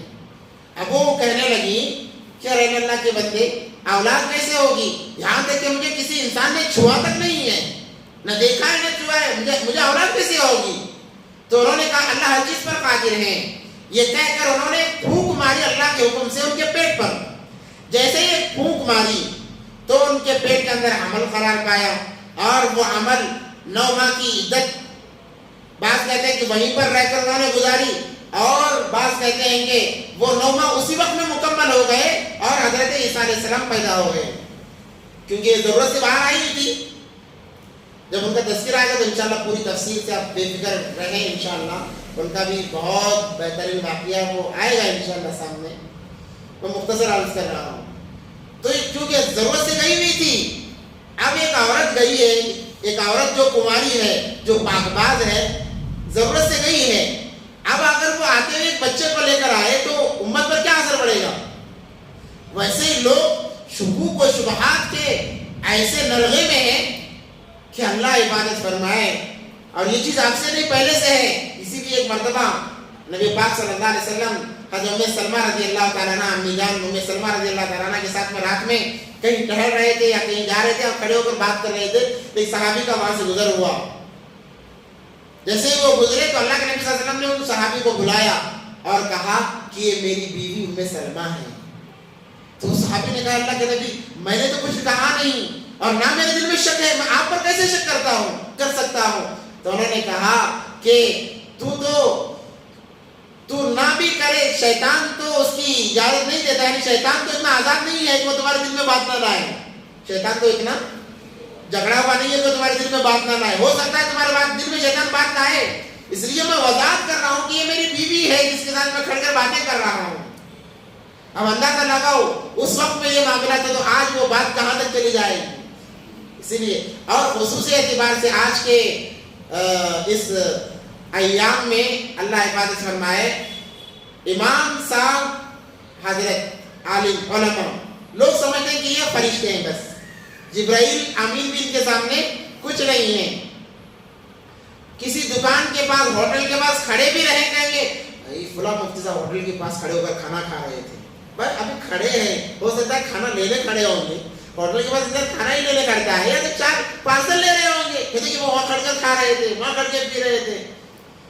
گمان جسے کہتے ہیں یہ بہت بری چیز ہے, بہت بری چیز ہے. اور اگر کسی عورت سے بات چیت کرتے ہوئے پکڑے گئے, دیکھ لیا کسی نے, مقتدی نے, خاص کر کے محلے کے جس مسجد کے وہ امام ہے, اللہ کیونکہ میں بھگتا ہوا ہوں ان تمام چیزوں کو, اللہ کے فضل سے اللہ تبارک و تعالیٰ نے کم و بیش 15 سال کا عرصہ ہو رہا ہے اس لائن میں, تو اللہ نے ہر چیز سے مجھے گزار دیا ہے. اللہ کا فضل ہے کہ ہر چیز سے میں گزر کر آ چکا ہوں. بہت ذلت کا سامنا کرنا پڑا بغیر تحقیق کے, کوئی نہ اس کا سر ہے نہ پیر ہے. خدا نہ خاصا کوئی عورت بیٹھ کر جائے, وہ دیکھتے ہیں اچھا امام صاحب برقعے میں کسی بیوی ہوگی, اس طرح موٹی ہے, اچھا ٹھیک ہے. دوسری مرتبہ کوئی دبلی عورت بیٹھی تو خیر نہیں, اب خیر نہیں ہے بھائی, امام صاحب اسی کی عورت اٹھا لی, لڑکی اٹھا لی جا رہی ہے, اور یہ بات چلتی جائے گی. وہ بات پھر آواروں کی زبان پر آئے گی, بھائی وہ امام صاحب پٹی گڑھ کر رہے بھائی, اب معاملہ بھی گڑا. بھائی تحقیق تو کر لے. ہو سکتا ہے کیا امام کے پیچھے اس کی بیوی ہی بیٹھے گی, ماں نہیں بیٹھ سکتی؟ کیا بیوی موٹی ہے تو ماں موٹی نہیں, دبلی نہیں ہو سکتی؟ اب ماں نہیں ہے تو بہن نہیں بیٹھ سکتی؟ ارے کیا عذاب ہے. یہ تمام خرافات ہیں, یہ علماء سے عوام کو دور کرنے کی یہ نرغے ہیں, اور یہ دجالی فتنے ہیں. دجالی فتنے, دجال کا تذکرہ آئے گا انشاءاللہ. میں سوچ رہا ہوں کہ دجالی کیا فتنے ہیں, وہ کیسے ہمارے دلوں میں گھر کر رہے ہیں, اس کی وضاحت کرو. بہت ضروری ہے, بہت زیادہ ضروری ہے کہ آج جو اس کے چاہنے والے ہیں وہ علماء کا تعلق, عوام کا تعلق علماء سے بالکل کاٹ رہے ہیں. ان چیزوں کو سامنے لا کر, بھائی تمہیں نماز پڑھانے والے عورت کو لے کے گھوم رہے ہیں, بھائی کیا ایسا جائز کیا؟ تو سالی کے ساتھ میں کام بھی گھومتا جائز ہے, سالی کے ساتھ میں قربان کی گھومنے کوئی فرق نہیں پڑتا. عالم نیک عالم, بیوی کے علاوہ ماں ہو سکتی ہے, بہن ہو سکتی ہے, کسی کو بھی بٹھا لے آفت آ جائے گی. تو یہ علماء کو توڑنے کی یہ ذرائع ہیں. وہ چاہتے ہیں جب عوام علماء سے جڑ جائے گی کامیاب ہو جائے گی. عوام جب علماء سے جڑ جاتی ہے نا, وہ ہدایت والے راستے پر آ جاتی ہے. اور یہ لوگ چاہتے نہیں ہیں کہ عوام ہدایت والے, عوام کو یہ مشکوک رکھنا چاہتے ہیں, شک و شبے میں رکھنا چاہتے ہیں کہ ہمیشہ شک و شبے کے دائرے میں رہے, اسی میں مرتے چلے جائیں. تو شبہات, شک و شبہات, اس لیے کہتے ہیں کہ آنکھیں بھی دھوکہ کھاتی ہیں, آنکھیں بھی دھوکہ کھا سکتی ہیں. کہ انسان کچھ پی رہا ہے, ضروری نہیں کہ وہ شراب بھی پی رہا ہے, پانی بھی پی سکتا ہے. بری جگہ جا رہا ہے, ضروری نہیں کہ وہ زنا کرنے کے لیے جا رہا ہے, کسی اور وجہ سے جا رہا ہوگا. کوئی رشتہ دار اس کا اس کام میں ملوث ہوگا, اس کو سمجھانے جا رہا ہوگا. اور بعض علماء ہمارے کہتے ہیں کہ ایسی جگہوں پر جانے سے بچو جو جس کی وجہ سے تم پر الزامات آ جائیں. میں کہتا ہوں ارے اللہ کے بندو, اگر ایسی جگہ پر نہیں جائیں گے تو ان کو دین کون سمجھائے گا, انہیں دین کون سمجھائے گا. ہم جب پارک میں, میرا مزاج میں جاتے رہتا ہوں, آپ بھی یہ نہ سوچیں کہ حضرت فلاں پارک میں تھے, کچھ معاملہ گڑبڑ ہوگا, میں اس لیے پہلے ہی بتا میں جاتے رہتا ہوں. فیملی کے ساتھ, اکیلا تو نہیں جاتا, فیملی کے ساتھ جاتا ہوں. جب علماء پارکوں میں وغیرہ جاتے ہیں تو ایک بندہ گناہ کرنے والا ہوتا ہے, کسی ٹوپی والے کو دیکھتا ہے, وہ گناہ سے بچ جاتا ہے. تو وہ اس لمحے وہ گناہ سے بچا رہا, اپنے آپ کو گناہ سے اس نے بچا لیا. اگر وہ اس وقت میں وہاں سے نہ گزرتا, وہ گناہ کر جاتا. تو ایسے جگہوں پر بھی انسان کو جانے کا, میں چونکہ میرے مزاج میں شروع سے ہی ایسی جگہوں پر بہت سارے نوجوانوں سے ملاقات کرتا ہوں, شروع سے ہی. بعد میں ایسا نہ ہو کہ بھائی امام صاحب وہاں جاتے ہیں, یہ معاملات زبان پڑھنا ہے, اس لیے میرا پہلے سے ہی مزاج ہے. یہاں کے لوگ اب اس مزاج میں نہ سمجھے تو میں کیا کر سکتا ہوں.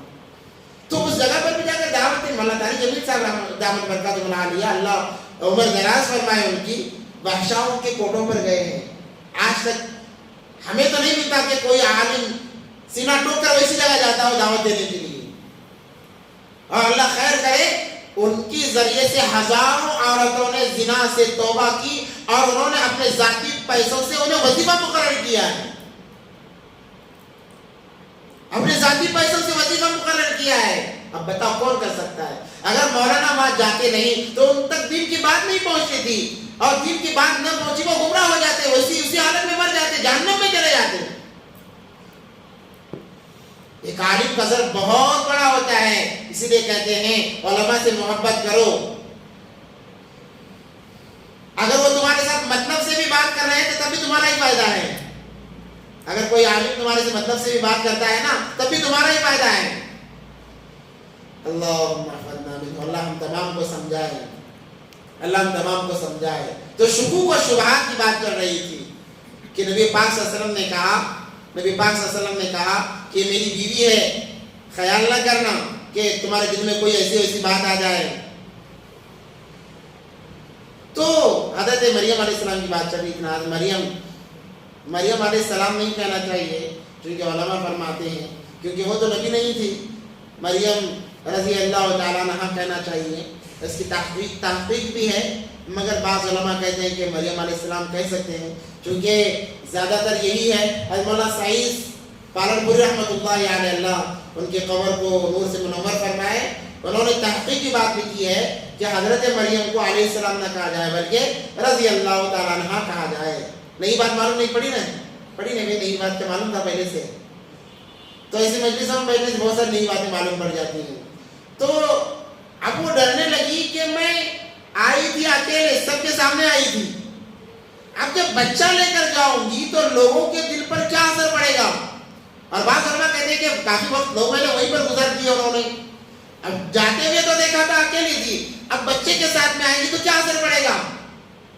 وہ رونے دھونے لگی، تو اللہ جبرائیل امین نے کہا آپ فکر نہ کریں، آپ کہہ دیں کہ میرا آج بات کرنے کا روزہ ہے۔ پہلے زمانے میں چلتا تھا کہ بات کرنے کا میرا روزہ ہے، میں بات نہیں کر سکتی، جو پوچھنا ہے بچے سے پوچھ لیں۔ تو جیسے ہی وہ گئی ہے لوگوں نے ہلہ کر دیا کہ وہ دیکھو اتنے کا ابا ایسے پاک باز گھرانے کے، ان کی امی اتنے پاک باز گھرانے کی، مگر اس نے منہ کالا کر لیا۔ تحقیق نہیں ہے، پوچھ بھی سکتے تھے، یہ بھی امکان تھا کہ کسی اور کا بچہ ہوگا، تھا نہیں، امکان ہو سکتا تھا کسی اور کا بچہ ہو سکتا تھا، مگر بغیر تحقیق کے الزام لگا دیا کہ اس نے منہ کالا کر لیا ہے۔ اب یہ چرچا ہو گئی، لوگ جمع ہو گئے اور باپ کا تانا دینے لگے، تیرے باپ نے تو ایسا نہیں کیا، وہ تو نیک آدمی تھے، فلاں فلاں بات۔ تو انہوں نے کہا آج میرا روزہ ہے، جو پوچھنا ہے بچے سے پوچھ لیں۔ تو یہ ان کا معجزہ تھا کہ پیدا ہوا بچہ بولنا شروع کر دیا، بڑی تقریر، جیسے امام صاحب جمعے میں تقریر کرتے ہیں، تقریر شروع کر دی کہ میں اللہ کا نبی ہوں۔ تو یہ معجزات سے عیسیٰ علیہ السلام کے، اور دیگر معجزات میں مٹی کا پرندہ بناتے، ایک پھونک مار دی بس وہ اڑنا شروع کر دیتا، اور جو اندھا مادر زاد اندھا پیدا ہو جاتا بچہ، ان کو لایا جاتا، اس کے آنکھوں پر وہ ہاتھ پھیر دیتے یا پھونک مار دیتے، وہ بینا دار بن جاتا، آنکھیں اس کی لوٹ آ جاتی۔ اور اس زمانے میں طب کا ایک بہت بڑا رواج تھا، یعنی حکیم جسے کہتے ہیں، اس کا بہت رواج تھا۔ دیکھو جس قوم میں جس چیز کا رواج زیادہ ہوتا ہے، اللہ نبی کو ویسے ہی معجزات دے کر بھیجتے ہیں۔ موسیٰ علیہ السلام کے زمانے میں جادو کا معجزہ زیادہ تھا، تو لوگوں نے جادو سے سانپ بنا دیے، تو اللہ نے معجزہ دیا عصا کو عصا بنا دیا۔ اب عیسیٰ علیہ السلام کے زمانے میں طب کا زیادہ رواج تھا، تو اللہ نے ان کے ہاتھ میں ایسی یہ رکھی، ایسا معجزہ رکھا ان کے پھونک میں کہ کوڑ کا جو مریض ہوتا ہے، کوڑ کا مریض جو ہوتا ہے اس پر پھونک مار دیتے وہ اچھا ہو جاتا۔ حالانکہ تمام حکماء نے یہ اعلان کر دیا کہ اس بیماری کا علاج دنیا میں ہے ہی نہیں، تو اللہ نے معجزات کے طور پر تاکہ لوگ مانے، یہ معجزے دیے۔ اور قبر پر جاتے، قم بإذن اللہ، مردہ کھڑے ہو جاتا۔ عیسیٰ نے نوح علیہ السلام کی کشتی کا تذکرہ ان کے بیٹے سام کی قبر پر گئے، جا کر قم بإذن اللہ کہا، کھڑے ہو کر حضرت کے سامنے تمام کیفیت کشتی کی بتا دی، آج یہی موجود ہے۔ تو یہ معجزات حضرت عیسیٰ علیہ السلام کے، اور چونکہ ان کی جان کے دشمن تھے، جبرائیل علیہ السلام ہمیشہ ان کے ساتھ حفاظت کے لیے رہتے تھے تاکہ انہیں کوئی نقصان نہ ہو۔ کیوں؟ أَفَكُلَّمَا جَاءَكُمْ رَسُولٌ بِمَا لَا تَهْوَىٰ، جب کوئی رسول تمہارے پاس آتا نشانیاں لے کر، کوئی بات لے کر، وہ بات تمہارے خلاف اگر ہوتی، استکبرتم، تم تکبر کرتے، کہتے کہ ہم ماننے والے نہیں، تم ماننے سے انکار کرتے تھے، فَفَرِيقًا كَذَّبْتُمْ وَفَرِيقًا تَقْتُلُونَ، تو نے نبیوں کو بخشا نہیں، بعض نبی کو جھٹلا دیا اور بعض نبیوں کو تو قتل ہی کر دیا۔ زکریا علیہ السلام کو قتل کر دیا، شہید کر دیا۔ حضرت صالح علیہ السلام کو شہید کر دیا، بخشا نہیں، نبی تھے آخر کے، مگر نبی کو بھی لوگوں نے نہیں بخشا، مار دیا۔ وقالوا قلوبنا غلف، وہ کہتے ہیں ہمارے دل پر پردہ پڑا ہوا ہے۔ علماء کہتے ہیں کہ پردے سے مراد وہ یہ کہتے تھے کہ ہمارے دل میں تورات کا جو علم ہے، تورات کی جو باتیں وہ اتنی اچھی ہیں کہ اب ہمیں قرآن سے نصیحت کی ضرورت نہیں ہے، قرآن سے نصیحت کی اب ہمیں ضرورت نہیں ہے۔ اللہ فرماتے ہیں بل لعنهم اللہ بکفرہم، بلکہ اللہ کے اوپر لعنت ہے ان کی کفر کی وجہ سے، فقلیلا ما یؤمنون، ایمان لانے والے ہمیشہ تھوڑے ہیں، اور ایمان لانے والے حقیقی ایمانوں میں ہمیشہ تھوڑے ہیں۔ دیکھو انسان جنت سے آیا ہے، وہ جنت میں جانے والے کام کرنے چاہیے، اور اللہ بھی کسی کو جہنم میں داخل کرنا نہیں چاہتے، اللہ کسی کو جہنم میں داخل کرنا نہیں چاہتے۔ اللہ تو ہر ایک کو، ہر انسان کے ساتھ بھی، چاہے وہ یہودی عیسائی جو بھی، اللہ تو یہ کہ وہ جنت میں جائے، مگر انسان ہی اپنے اوپر جنت جہنم کو لازم کر رہا ہے، جنت کو حرام کر رہا ہے، تو اللہ کیا کر سکتے ہیں؟ ورنہ اللہ اتنے بڑے غفور الرحیم ہیں کہ جو ایک جانور کو پانی پلانے پر کہیں کہ جنت میں چلی جا، کتنی محبت کرنے والے ہیں۔ اللہ کو یہ ضرور نہیں کہ ساری زندگی نمازیں پڑھ کر آئے تبھی جنت ملے گا، ایسا نہیں ہے، معمولی بہانے سے اللہ تبارک و تعالیٰ جنت کے فیصلے کر دیتے ہیں۔ انسان ساری زندگی نماز پڑھتا ہے، وہ ساری نمازیں ہی اس کے نجات کا ذریعہ نہیں بنتی، بلکہ اس نماز کے اندر ایک سجدہ ہوتا ہے۔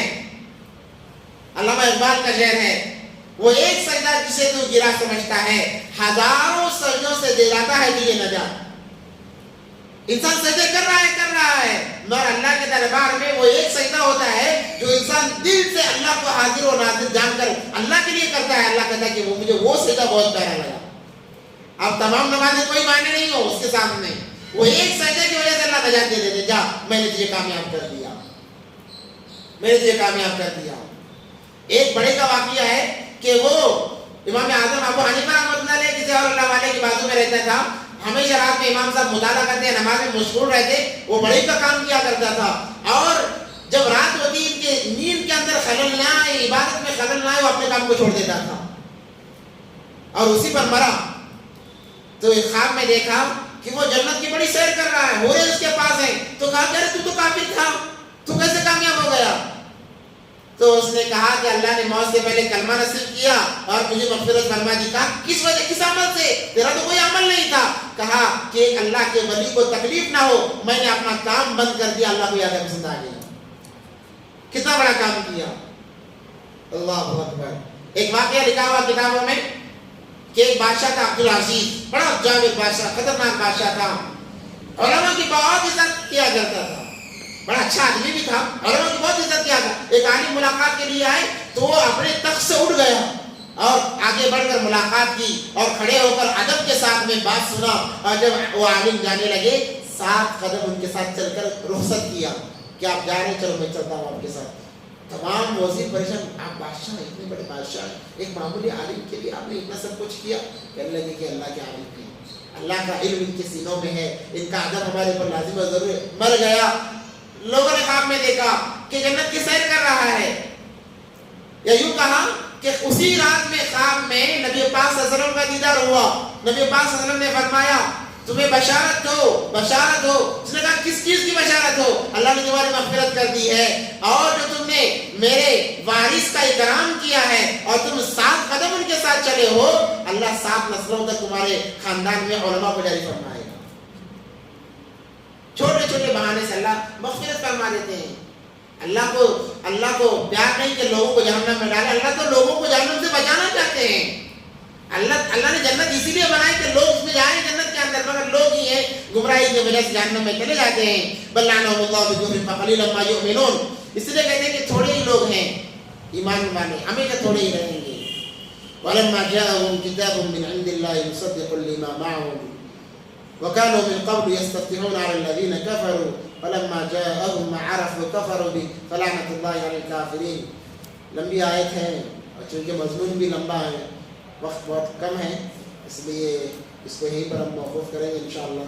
آئندہ ہفتے انشاءاللہ اس سے آگے کریں گے۔ کسی کا اگر کچھ سوال کرنا ہے تو بتاؤ بھی، کوئی سوال ہے بولیے۔ مذاق میں ہاں، اگر کوئی جھوٹ بات بولے، ہم نے کو بھی پتہ پتا ہے کہ وہ جھوٹ ہے تو وہ کیا مطلب گناہ ہوگا کیا؟ دیکھو جھوٹ کا جہاں تک معاملہ ہے ایک حدیث ہے نبی پاک صلی اللہ علیہ وسلم کی پوچھا گیا اللہ کے نبی کیا کوئی انسان دغاباز ہو سکتا ہے؟ کہا کہ ہو سکتا ہے. مکار ہو سکتا ہے بہت ساری گناہ کی نبھائے. کہا کہ یہ تمام چیزیں ہو سکتی ہیں. کہا کہ کیا جھوٹا ہو سکتا ہے؟ کہا کہ نبی صلی اللہ علیہ وسلم نے فرمایا جھوٹا نہیں ہو سکتا. اسی لیے ان مذاق کرنے والوں پر جھوٹ کا جو مذاق کرتے ہیں ہنسانے کے لیے لوگوں کو جھوٹ بات بول کر اکثر و بیشتر کیا کرتے ہیں لوگ ہنسیں, منورنجن ہو, خوشحالی کا ماحول ہو, اس میں جھوٹ بولتے ہیں. اس کی بھی اجازت نہیں ہے, گنجائش نہیں ہے. یہ ایسا ہی ہوا جیسے کہ بیوی ہے, میں کہہ رہا ہوں مزاق کر رہے تھے چلو تجھے میں 3 طلاق دیتا ہوں. اب طلاق ہو گئی, زبان سے جب نکلا ہے مذاق ہی میں نکلا ہے مگر طلاق واقع ہو گئی. اب وہ حلال نہیں اس کے لیے. جھوٹ خوشی میں اگر طلاق دو گے تب بھی طلاق ہوگی. اگر ٹینشن میں بہت ٹینشن تھا, پریشر تھا, قرضہ دار آئے بہت پریشان کر رہے تھے, بیوی نے کچھ کہا غصے میں آ کے جا تیرے 3 طلاق دیتا ہوں, ٹینشن میں تھا, وہ تیرا پرابلم ہے. بتانا یہ مقصود ہے کہ انسان اگر جھوٹ میں بھی بولے تب مذاق میں بھی جھوٹ بولے تب بھی اس کی گنجائش نہیں ہے. جھوٹ کا گناہ تو ہو ہی جائے گا. اس سے 1 میل فرشتے دور بھاگ جاتے ہیں. جب انسان جھوٹ بولتا ہے چاہے مذاق میں ہو جیسے بھی ہو 1 میل دور بھاگ جاتے ہیں, شیطان قریب آ جاتا ہے. اور نبی پاک صلی اللہ علیہ وسلم کی حدیث کہ انسان سب کچھ ہو سکتا ہے مگر جھوٹا نہیں ہو سکتا. جیسا کہ زانی بھی ہو سکتا ہے مگر جھوٹا نہیں ہو سکتا. جھوٹ کا جہاں تک معاملہ ہے تمام ہی قوموں کے اندر جھوٹ کو ملعون قرار دیا گیا ہے. میں نے ایک واقعہ بھی سنایا تھا, ایک چونٹی کا واقعہ بھی سنایا تھا کہ چونٹیوں نے ایک چونٹی کو اس لیے مار دیا کہ وہ جھوٹ, انہیں مظاہرہ نہیں تھا, حالانکہ وہ سچ کہہ رہی تھی مگر بظاہر یہ نظر آ رہا تھا کہ یہ جھوٹ ہے. تو گویا کہ ہر طبقے کے اندر جھوٹ کو ناکارہ کہا گیا ہے. اس سے بچنے کی تاکید کی گئی ہے کیونکہ جھوٹا ہمیشہ نقصان ہی اٹھاتا ہے. وہ چاہے مذاق میں بولے جیسا ہی بولے, جھوٹا ہمیشہ کیا کرتا ہے اس کو نقصان ہی اٹھانا پڑتا ہے. ایک واقعہ لطیفہ کے طور پر لوگ عرض کرتے ہیں کہ ایک انسان تھا, اس کو مذاق سوچا, جنگل کے قریب رہتا تھا, اسے شور مچایا, شیر آ گیا مجھے مار رہا ہے, مجھے کھا رہا ہے. لوگ دوڑے ہوئے آئے لاٹھی وغیرہ لے کر, دیکھا کچھ نہیں, وہ ہنسنے لگا کہ میں نے مذاق کیا. لوگ چلے گئے, دوبارہ ایسا ہی کیا, پھر آئے, پھر چلے گئے. تیسری مرتبہ جب آواز کیا حقیقت میں شیر آ گیا. اب لوگوں نے کہا ارے وہ جھوٹا ہے, بڑا جھوٹا ہے. کیا ہے؟ جھوٹا ہے, وہ جھوٹ مذاق کرتا ہے. تو حقیقت میں اسے موت کا سامنا کرنا پڑا کہ جھوٹ چاہے مذاق میں ہو چاہے جیسے وہ جھوٹ جھوٹی ہے. اور کسی کو پوچھنا ہے. جب ہمارے پاس خود مفتی گوگل ہے تو پھر ہم مسائل کیا پوچھیں. مفتی گوگل زندہ باد ہے.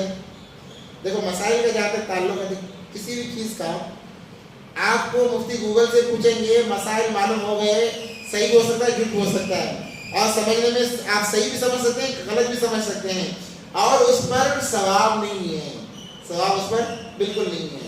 اور وہی مسئلہ اگرچہ آپ کو معلوم ہے مگر ذرا ڈاؤٹ ہے, ایسا ہو سکتا ہے کیا بھی ذرا ڈاؤٹ جو ہوتا ہے, آپ نے ڈاؤٹ کلیئر کرنے کے لیے کسی عالم سے پوچھا, اس عالم نے آپ کو مسئلہ بتایا, آپ کو معلوم تھا, آپ کو دوہرا اجر ملے گا. ایک معلوم تھا وہ اجر, دوسرا پوچھا وہ اجر ملے گا.